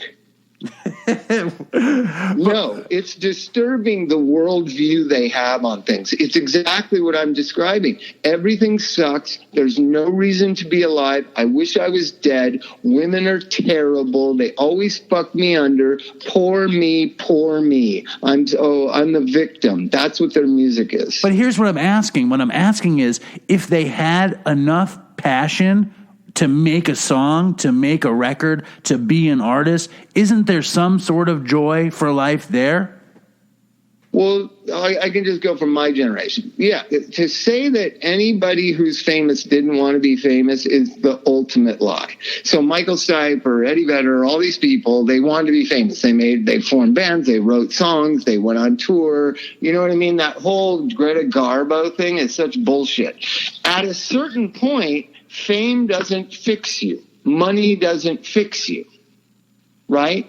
So people kind of try to find enlightenment. I think these kids, the Little Peeps and whatever, they know that fame doesn't fix you. They just do it because it's some sort of thing they can do when they're stoned on pot or something. I really don't think they're as naive as my generation was. I really did think if I was rich and famous and played music, like then I would feel differently, right? Yeah. And I think these kids know that they're not going to feel differently. I really think they have that information that just keeps bombarding on them. One of those messages is, fame and money doesn't make you happy. That's one thing that I think they have. And so they just do it for the sake of doing it, I think, for the sake of proving to themselves they can do it. And once they do it, I mean, Lil Peep wrote a song called Gym Class. It's like his third or fourth song he ever wrote. It's a masterpiece. It's a beautiful song, but it is nihilistic and it is pessimistic and it is depressing and it is hopeless, right? I'm taking your word for it. I'm going to listen to Gym Class as soon as we hang up. I'm very curious. Right. Anyways, but let's get to a happier subject, which is Christmas. I want to tell the worst Christmas story ever. All right, great. So my family is kind of, I was disowned or not. I wasn't disowned. I just wasn't very welcome, right? But I'm I knew they always celebrate Christmas Eve at my family's house. Like my aunts and uncles, they all have houses in the same property. And I got this great idea when my son Elijah was like 6 years old. If I show up there, I know that they won't like kick me out. They're not that type of family. There's not going to be a hubbub. They're just going to be embarrassed and they're going to be uncomfortable. And that's why I didn't go, because I'm kind of like that. I didn't want to go and feel embarrassed and like a loser. So I hadn't been to Christmas in like 4 or 5 years. And I went with Elijah knowing that they would feel guilty and give us money. And it worked like a charm, Dave. So I show up like about 6, 7 o'clock on Christmas Eve. They're all sitting around, all my cousins and nephews and nieces and sisters and brothers and everybody and my aunts and uncles. And they're all sitting around, and we walk in. And I'm full on crack man. This is my crack period. And I weigh like 128 pounds or something. And I got my little 6-year-old with me. And I literally only had like a gallon of gas to get there. And we come in and they're like, oh, Bobby, oh, Bobby, oh. And they're all kind of phony, like Christmas welcoming me. And one by one and in groups, they go in the bedroom and they get Christmas cards and they give money to my son, right, for Elijah, right? Because they didn't know we were coming, so they didn't have presents. So we scored. Ready for this? We rolled out of there with $360, Dave. This was in 1993. Yes. How great was that? Mission accomplished. No, but that's the dopey side of the story. I could end it there. Now let's tell the Bob side of the story. So I'm not a terrible person who's going to spend all that $360 on drugs. So I went to Thrifty's, which is now Rite Aid. I bought him a bunch of $9.99 toys. He was so happy. He was into Wolverine, got Wolverine comic books and stuff like that, X-Men. So I spent about $80 on my son. Then I took him with the toys over to my drug dealer's house. And got him playing with the toys in the living room, and then I smoked crack in the spare bedroom all night. But I would peek out and just see that he was amused by the toys. And the glow of Christmas, coupled with the glow of the crack pipe, made it a very, very, very Merry Christmas. I think he had a good Christmas. I'll ask him. I'm going to see him Thursday. I'll ask him, hey, you ever remember being over Junkie Johnny's house and we had Christmas? Wasn't that a good Christmas? The very cracky Christmas. Do you think he remembers it? Yeah, you're 6, I would imagine. He remembers the apartment because it's on Hollywood Boulevard. It's kind of cool apartment. So I see one of the things that I've been enjoying watching is like your musical spirit has been reignited, and you've got Thelonious Monster playing, you've got the Bicycle Thief project happening. I saw some of from your Narcan training. I'm making both albums right now. It's kind of crazy, like trying to make 2 albums at the same time. Write songs that fit like a folk thing, like the Bicycle Thief, and then write these rock songs with Thelonious Monster. It's been fun. It's been interesting. But the reason why it all happened is Evan Haynes, my partner in Aloe, and I and his wife Alexis decided to give out Narcan in Los Angeles, right? So about 6 months ago, we had this big event. We got all the local news channels, everything. We coupled with these parents that had lost their children, this big advocate, Wendy, and it was just this, giving away free Narcan, well advertised, in Santa Monica, in a park near where many homeless people and drug addicts are. Nobody came, like 40 people in a whole 3-hour day. We had so much Narcan left over. I took like 20 doses myself and was giving them away when I'd see people at 7-Eleven or something. So I started thinking, how can you get drug addicts to go get free Narcan? And it just hit me. Music, Thelonious Monster, right? Because anybody that, I don't know, most of your viewers don't know, anybody who liked Thelonious Monster in the 80s was a drug addict. Now they're sober. Right. but they know they sponsored people going in and out, or they know, or their kids are on drugs, or they know where to get the Narcan too. So my plan was I'll get the sober Thelonious Monster fans to the gig, give them Narcan, and then that will trickle down, just like Ronald Reagan economics. The Narcan will trickle down to the people who need them. Exactly. Yeah. I love that. And so we gave away like an ungodly amount of Narcan. It was great. And I saw some of the Bicycle Thief performance, and it's fucking amazing. You and Josh I was incredibly impressed. Where can people hear anything or see anything? Well, the Bicycle Thief has only made one record, and it's coming out on vinyl with a guy from New York, from Queens, actually, is releasing it on vinyl. It's going to be digital. It's just hard because the record company that owned it, closed up and sold their catalog to Sony. Sony didn't even know they owned it. You know what I mean? It's like hard to track down the music business, right? So now we tracked it down. It's going to come out on vinyl, and then we're going to make a follow-up that's going to come out right after the vinyl release of Bicycle Thief. So, I'm writing songs. One song you're going to love. It's called I Remember the 80s. You're going to love that song, Dave. I'm sure I will. You guys should do a Dopey song. We'll fucking slap it on the show. You should do a little Dopey ditty. No, we'll come to New York. We're making the record in New York, I think. All right. Two of the guys, the main two guys that produce the Bicycle Thief live in New York. So Josh and Mark. So we're probably, the four of us will get together in New York is what I'm hoping. And we'll come play live on Dopey. Wow, dude. I mean, the last time I saw you in person was at Katz's like 4 years ago. So I would love to see you again in person. And I think we're going to fucking figure out a DopeyCon in L.A., so I'll see you then. You'll definitely be at that Yeah, I'll definitely come to that. It was just hard. Like, the older I get, here's another thing. Like, I know you probably like traveling. I know that Evan, my partner, he loves traveling. He goes everywhere. Dude, if you spent your whole life from 1983 or 84 to 1999 going from town to town, you're talking about Thelonious Monster. How about this? I had all the Thelonious Monster boxes of stuff from my life, and I finally opened it up once I moved into this house. In like 1991, Thelonious Monster played 89 concerts in 93 days. In 89 cities in 93 days.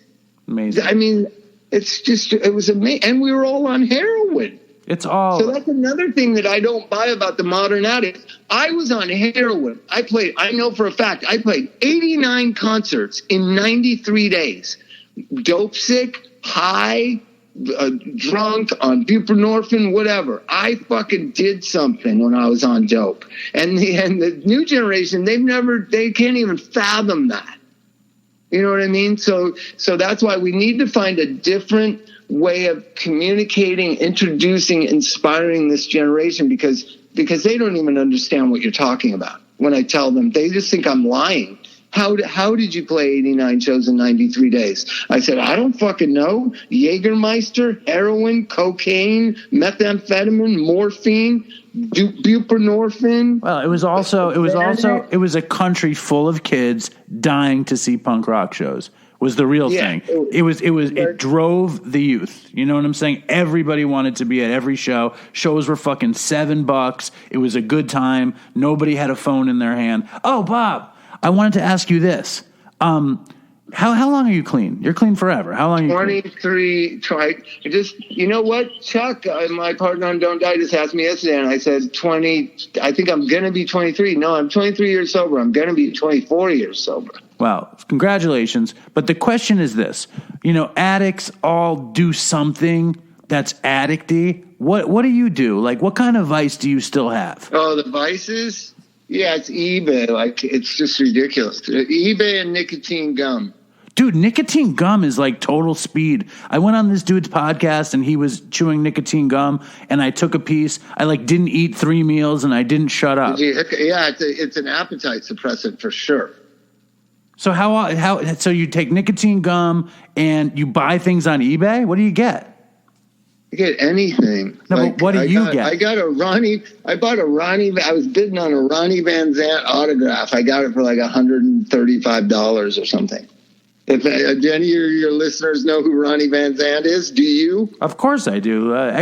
Dead lead singer of Leonard Skinner. How do I not know who Ronnie Van Zant is? Come on. It's not like something I need, but it was something that thing inside you that's so driven to compulsion and obsession, and that's very, I don't think it is addiction. I think it resembles addiction. I think it's also very American. It's very consumerism. But it's just like I became obsessed with Leonard Skinner like a year ago, and I read a couple books about them, and then all of a sudden I was just cruising around eBay looking for Leonard Skinner, and there was this autograph of Ronnie Van Zant. I was like, oh, I have to have that. Do you know that feeling, Dave? I have to have that. I just went to like, we were struggling with our car stereo, like, because the bass was so loud. When we listened to the radio, we were sure it was broken. And our car, we have an older car and there's no Bluetooth.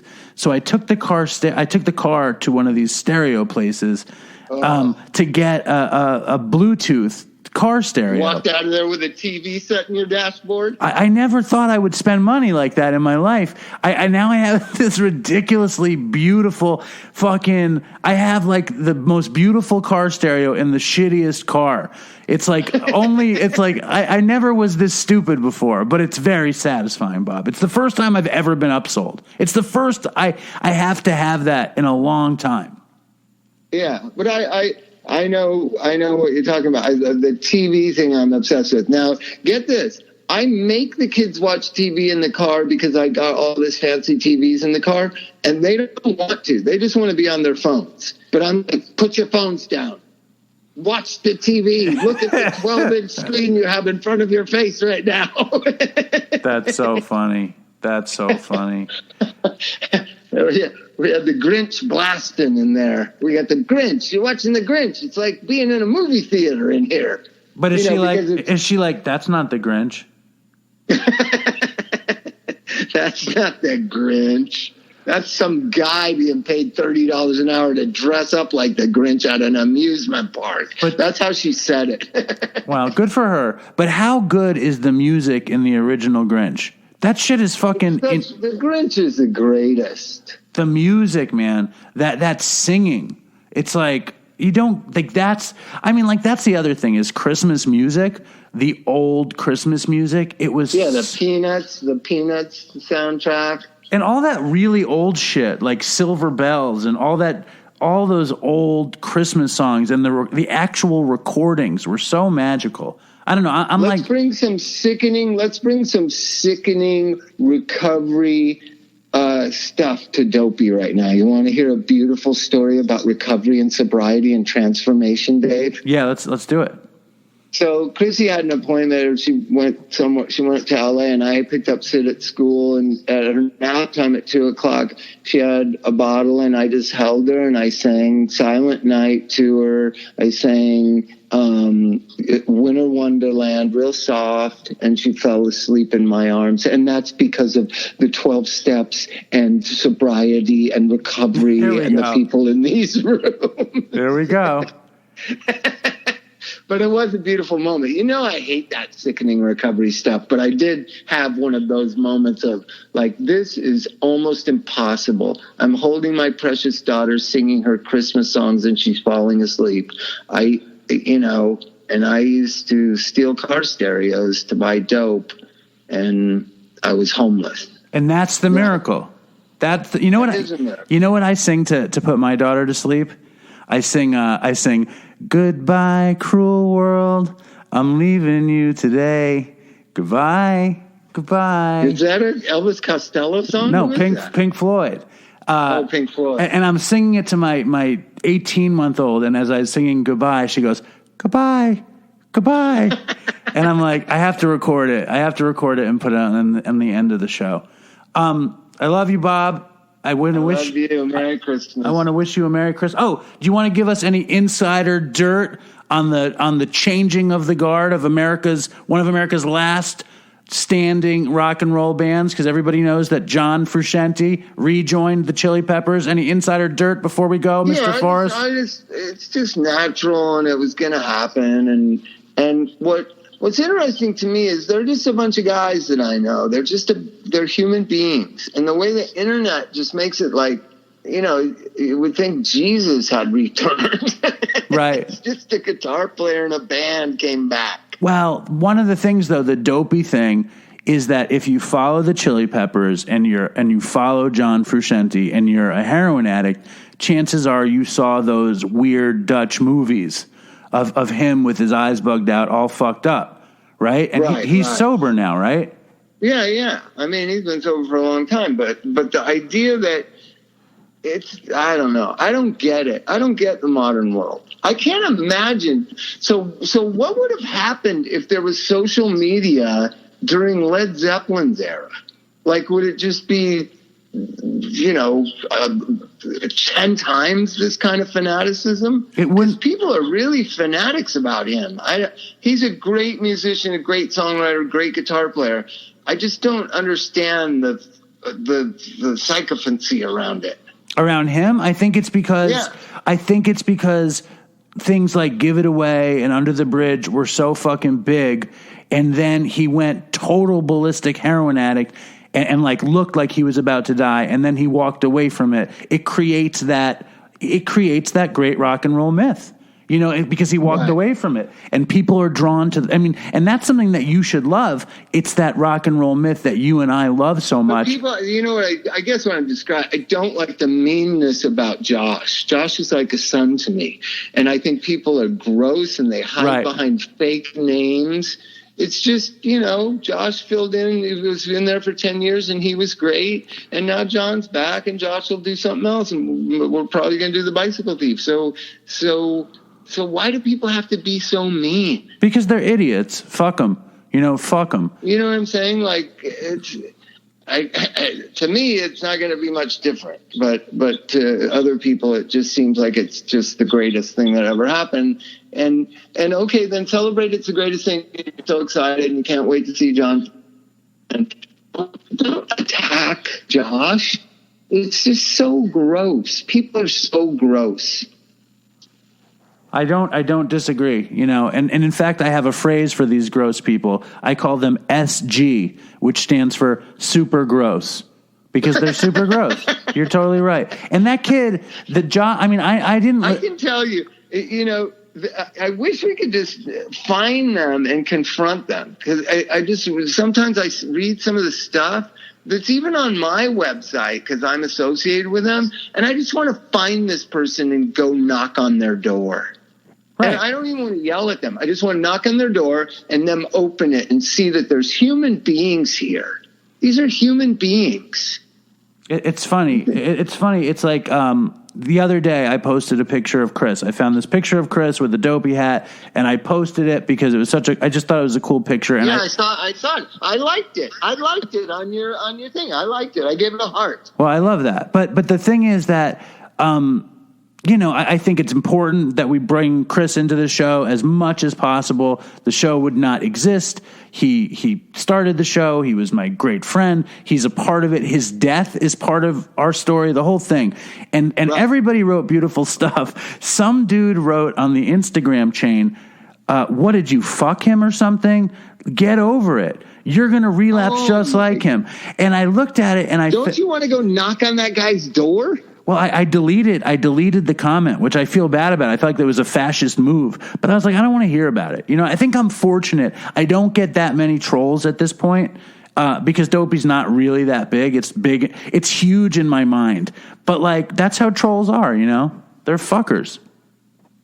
But I don't even know what trolls means. They just go around being negative on everybody's website, or are they people that really do like Dopey? I don't even really understand it. So what I've taken to in the last 48 hours, because it's been going on forever, anybody that says something negative about Josh on my thing, I just delete them. All right. So right. So if you're a Dopey fan and you've been mean about Josh, you'll know why you got deleted. Well, there you go. I think that could be the final Christmas message. But seriously, I love having you on the show, and do you want to deliver a final Christmas message? We don't want the Well, I've been saying it to a lot of my sponsees and a lot of people that get freaked out during the holidays. It's only fucking Wednesday. It's just another fucking Wednesday.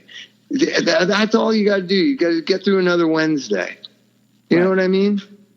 And what about people who string it together with Thanksgiving and New Year's and say it's not just Wednesday, it's 7 weeks or whatever it is? Yeah. I mean, New Year's isn't really a problem anymore. Cool people don't go out on New Year's. So, and I always think junkies are cool. So you're probably just going to do what you did when you were getting high. If this is your first sober New Year's, just watch TV and exactly. jack off or do whatever you're going to do. That's perfect. Exactly. But Christmas is overblown and so much emphasis put on it. It's just ridiculous. Just another day. It's just another day. I've always loved the bullshit Christmas stuff. I love it. I'm such a romantic for that shit. I don't know. Well, you know what? You're younger. You're way younger than me. There was this really cool trend in the early '80s where it was called Christmas in July, and people used to have Christmas parties in New York. In the Lower East Side, people were doing it. And in Hollywood, they used to have Christmas parties in July, and it was so fun because you had the lights and the trees and presents and Christmas music. And it's just and I guess I have that imprinted in my mind from when I was 21 years old. You can do this Christmas music thing. It's the beautiful music, and it's celebratory, and the lights are pretty, and it's fun, and all that kind of celebratory thing.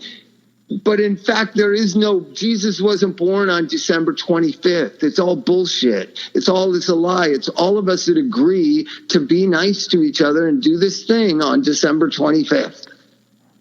The best. Bah humbug. Fuck the 25th. Thanks, Bob. It's just...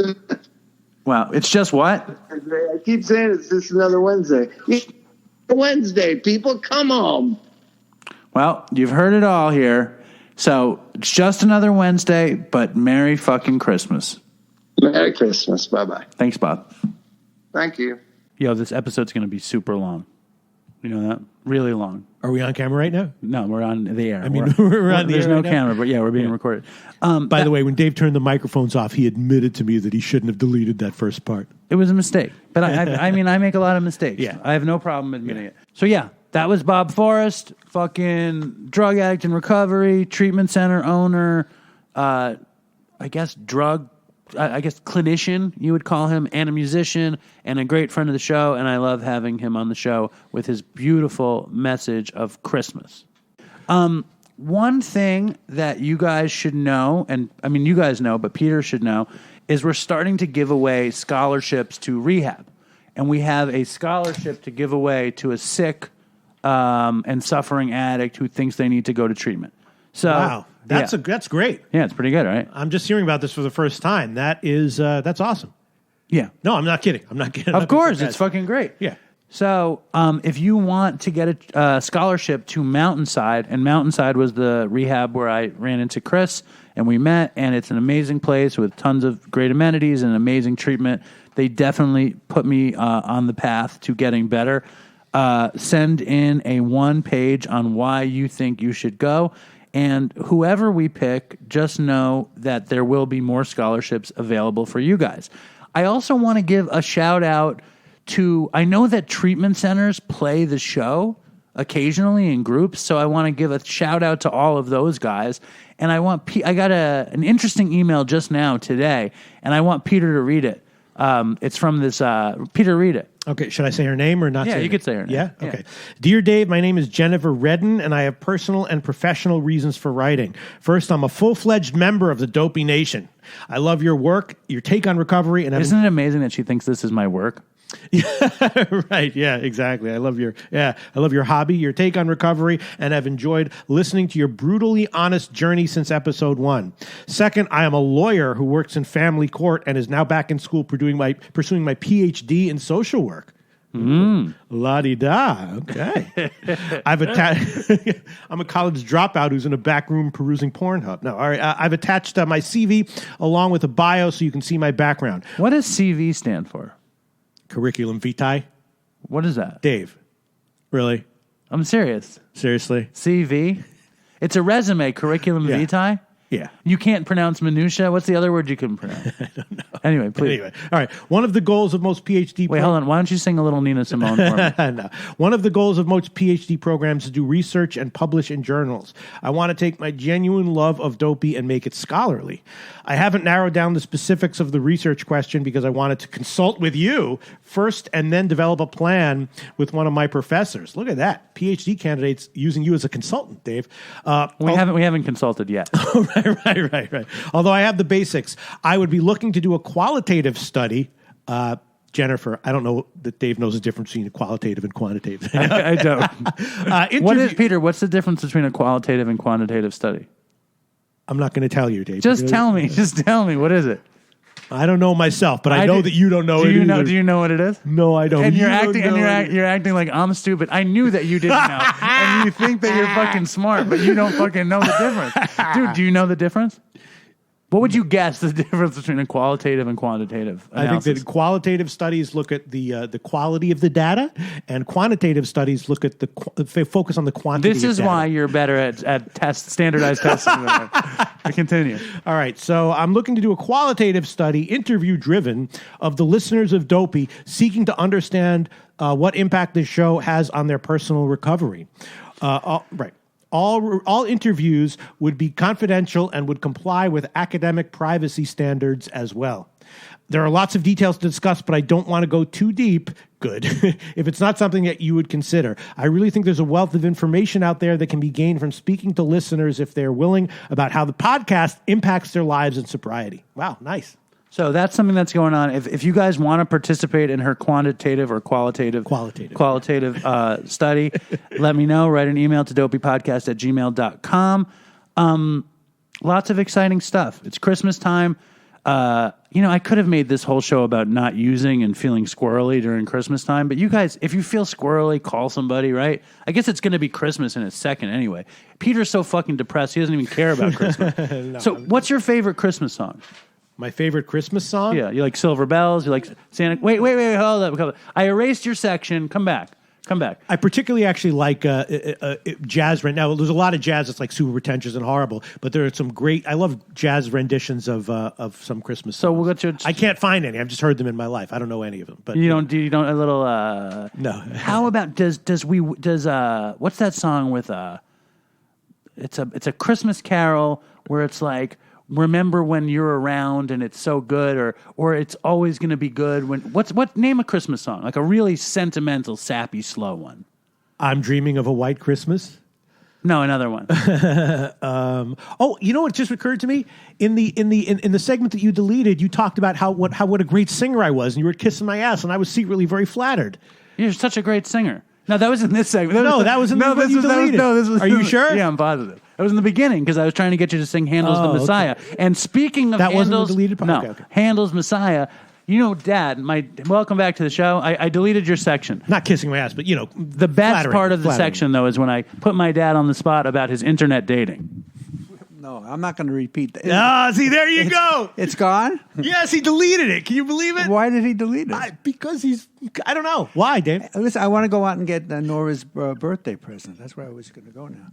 That's what we're doing the show here. We don't. Can I just review what the joke? I said to everybody, have a very, very Merry Christmas and Happy Holidays, and everybody stay healthy out there and be wonderful. No. About the dating website. Oh, he was making believe that that's all I do all the time. Actually, you have to be careful with it and make sure that you're in charge. I don't want to hear about that. What I want to hear about is this. More old sore, by the way. No, what is the Christmas song that I'm thinking of where it's like when you were... No, what's another Christmas song? I can't even remember any of them. It's Have Yourself a Merry Little Christmas. You know that song? Have yourself a... It's such a sad... It's like, if your life isn't good, like, it's the saddest song ever. Yeah. I don't really like that song too much. From now on, our troubles will be miles away. Doesn't that, like, as a depressed person, does that song fuck you up? No, but I don't like that song that much. Although I bet you if Nina Simone had been commissioned to do a powerful version of that, she probably would have done a great one. I always liked that song.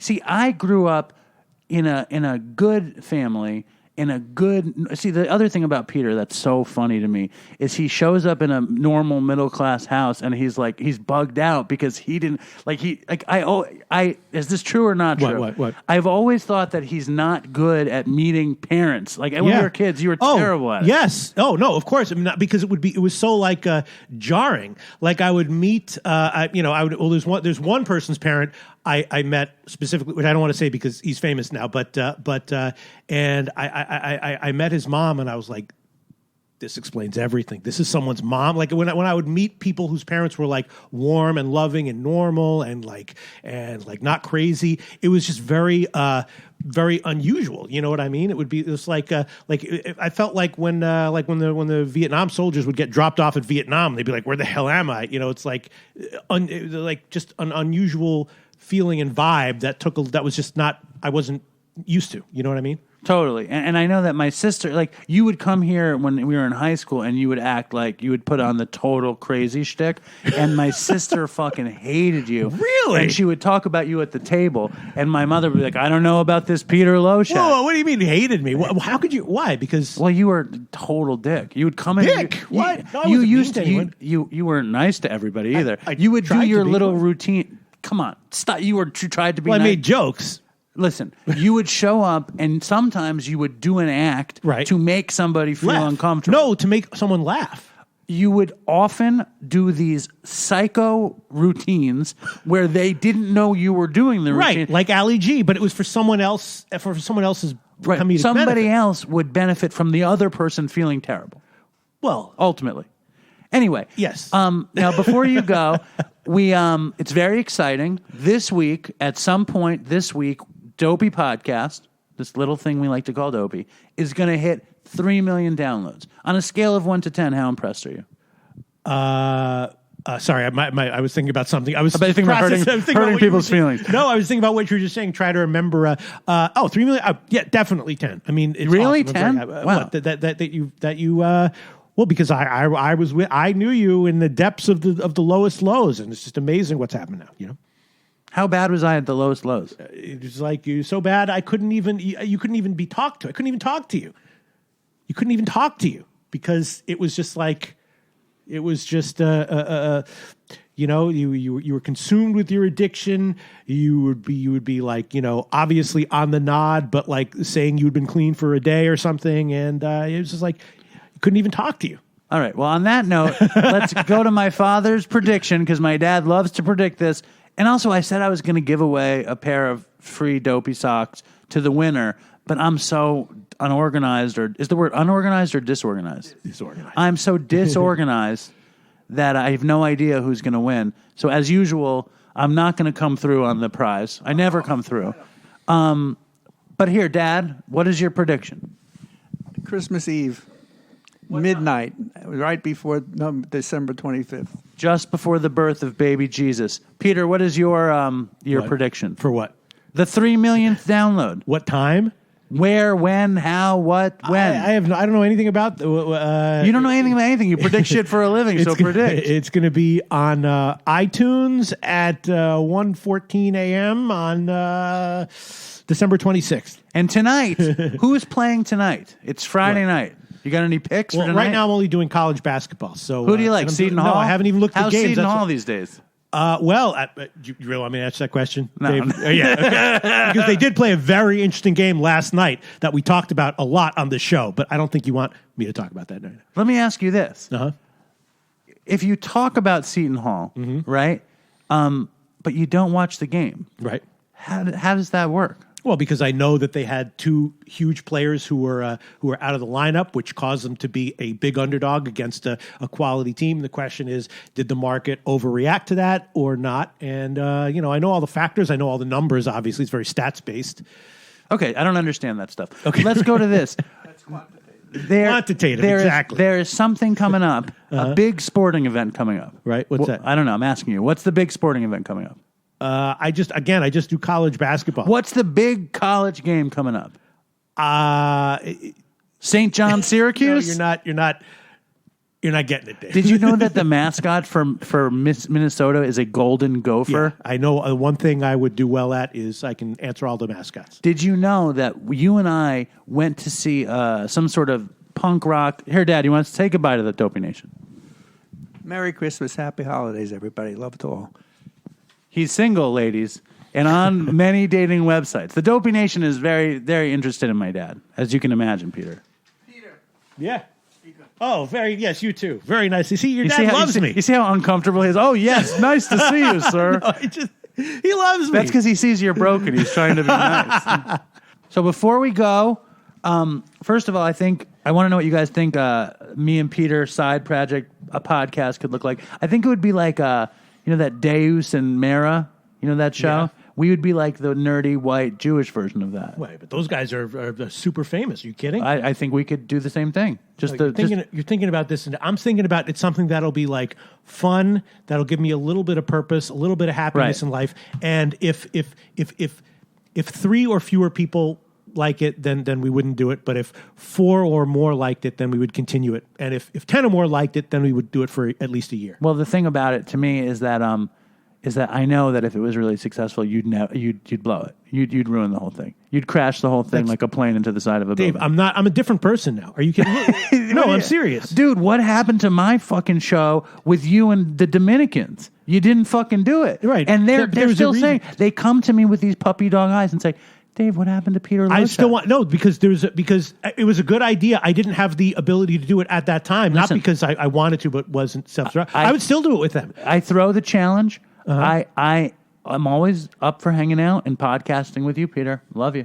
Dave, I still have problems, but I'm not the same problems that I had when I was 20. Dude. Yeah. I want to see it happen. Okay. Now, here we go. Dopey review of the week. Peter, read the review.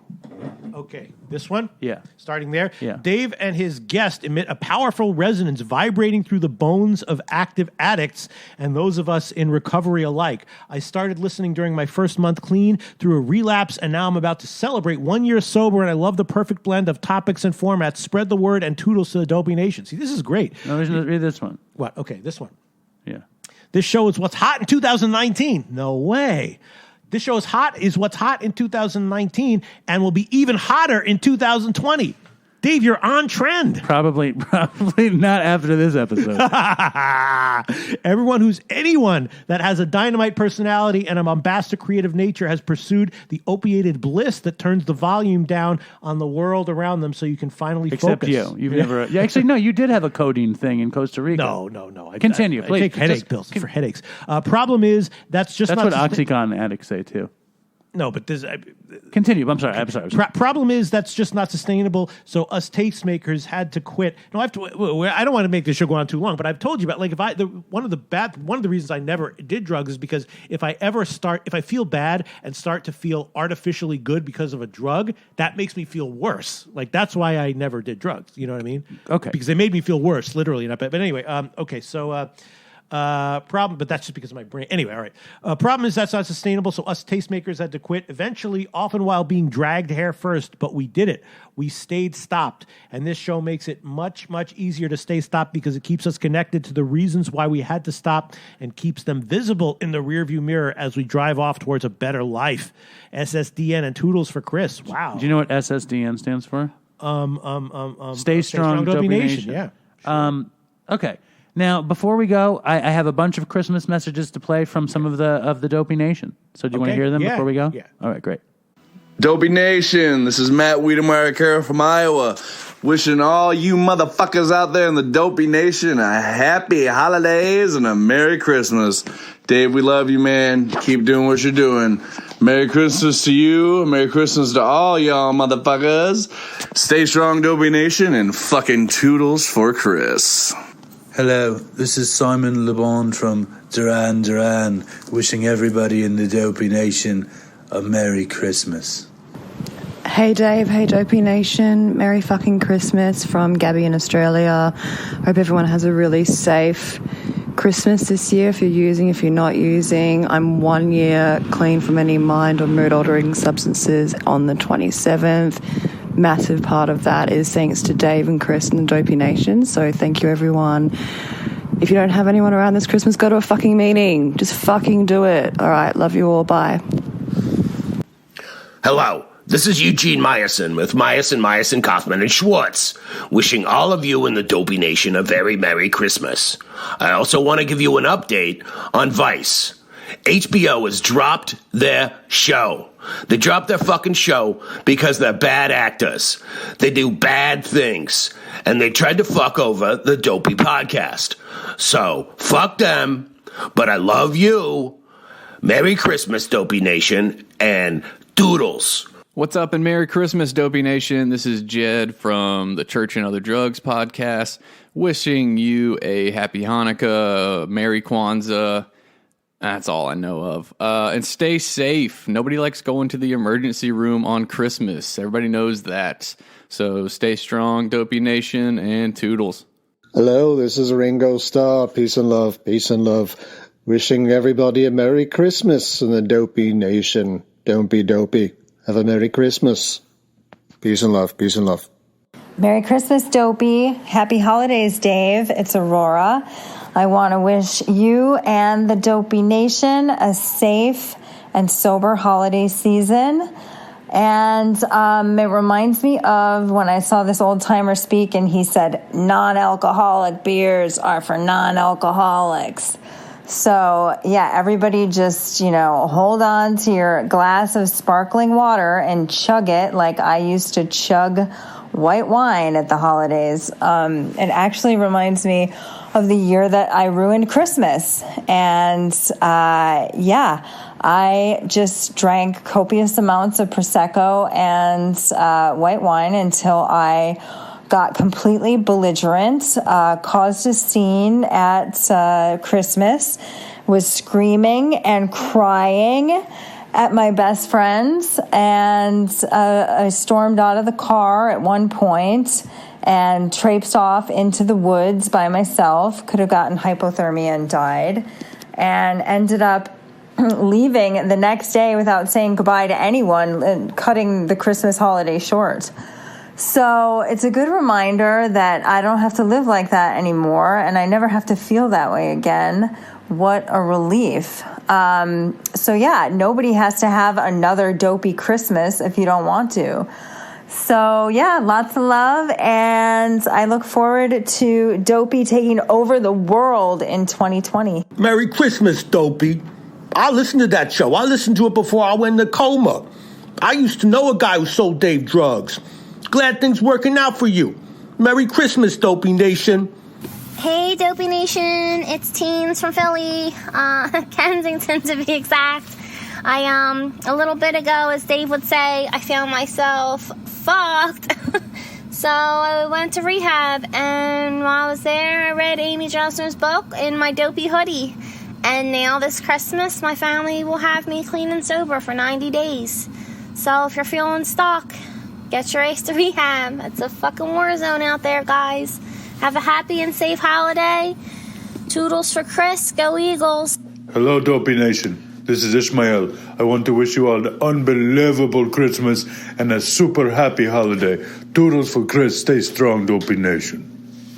Hey guys, it's Amy Dresner, author of My Fair Junkie and Dopey Guest, wanting to wish everyone a Merry Christmas. One Christmas, I think it was 2011, I got high on Oxy and tried to stab my ex, and that wasn't good. So don't get high on Oxy and try and stab anyone on Christmas, because then you get a felony and you can't go into Canada and no one will hire you, and it's just no bueno at all. So stay safe, stay away from the knives. Big kiss, and toodles. This is Glenn from Cheer Up, the podcast that takes a dark look at happiness. The holidays can be pretty depressing, but if you think you're depressed, listen to those schmucks on the Dopey podcast, and then you'll feel a lot better. Happy holidays. Stay strong. What's up, Dopey Nation? This is Andrew from Philly. I'm just calling in to wish all you guys a Merry Christmas and a Happy New Year. And Dave, thanks for doing what you do every week. Everybody stay safe out there. It was good meeting all you guys at DopeyCon, whoever was there, and I look forward to it next year. All right, peace. Merry Christmas, Dopey Nation. I hope you have a wonderful holiday this year. This is Morrissey wishing everyone in the Dopey Nation a happy holidays in 2019. Hey, this is Jeremy Turner, a.k.a. Whitey Tidies. I just want to thank the Dopey Nation and Dave for all the support in 2019. It really helped. Y'all kept me hanging on. I'm going to be back strong in 2020. Merry Christmas, Happy New Year, and toodles for Chris. Merry Christmas, Happy Hanukkah, and a Happy New Year, Happy Kwanzaa, and all that good stuff. And stay strong, Dopey Nation. Toodles. Merry Christmas, Dopey Nation. Toodles. I love hearing from everybody in the Dopey Nation. I'm a Jew who loves Christmas. I love Christmas carols. I love that sad Christmas carol. I love love and peace and joy, and I love carols in the street and shit and snow, and I love all this fucking crap. Yeah, I mean, it's funny because like they take all those concepts to market it, to sell you stuff, but then actually the concepts do kind of seep through. You know what I mean? Do you feel like that? In certain ways, you know what I mean? I personally, I love being at work at Katz's. Like, it's crazy busy, right? But there's so much love. Like, at the end of it, there's all this like hugging and loving, and it's beautiful. And I bet you Christmas War and Christmas is like that. Christmas in rehab can be like that if you're over the hump or like actually want to get better.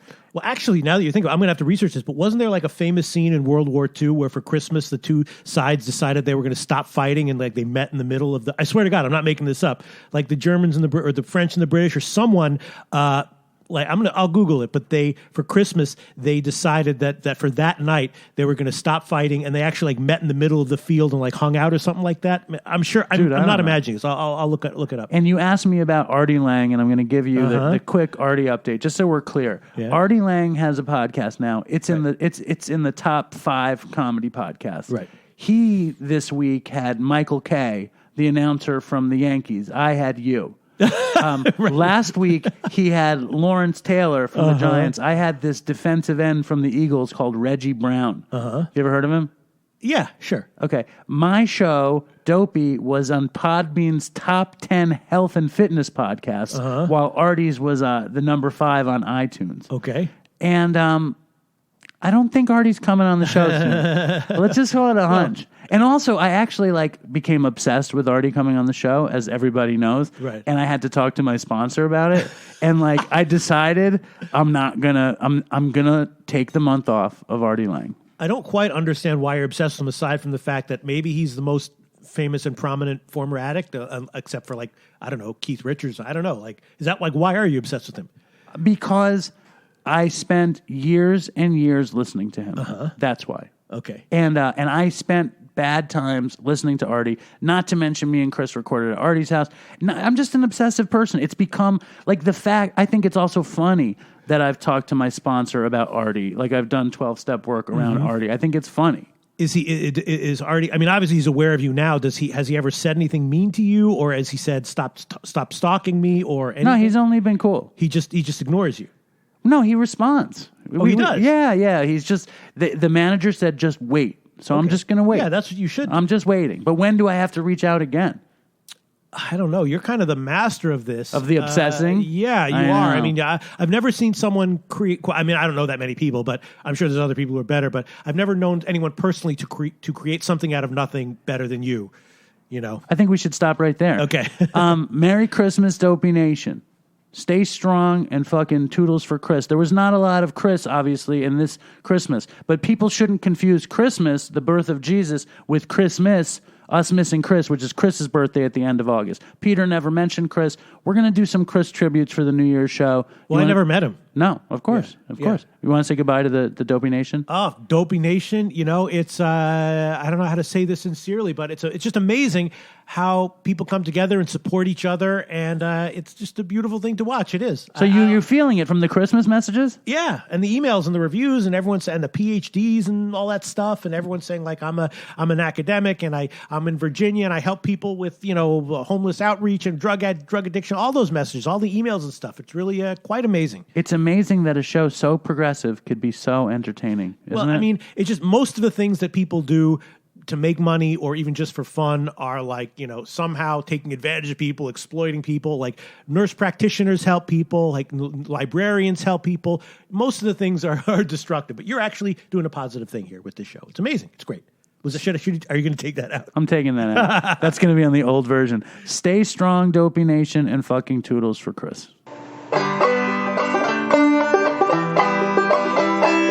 Wanna take a walk around the world. Wonder would it do me any good. Till I get some honey in my pockets, and I guess I'll just have to walk around my neighborhood. I wanna be good so bad. Wanna be so good, so bad, so bad. I wanna be good so bad. Bad desire's all I ever had. Wanna take a ride up in the sky. Watch as airplanes just pass me by. And I wanna see a Learjet liner take a dive, just to show all of these people what it means to be alive. I wanna be good so bad. I wanna be so good, so bad, so bad. I wanna be good so bad. Bad desire's all I ever had.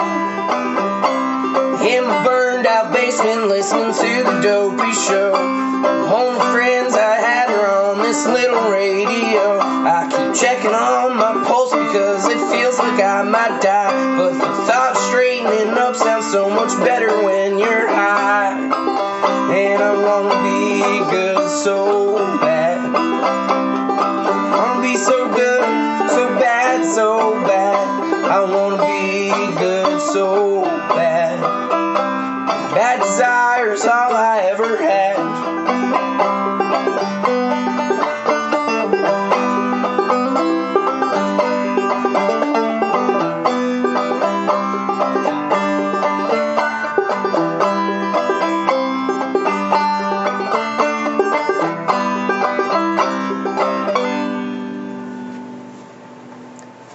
Well, I hope y'all hear this. Makes it through the big inbox of emails. Feel free to play a clip on the show if you want. If not, I know it kind of sucks. All right, really appreciate it. Thanks, y'all.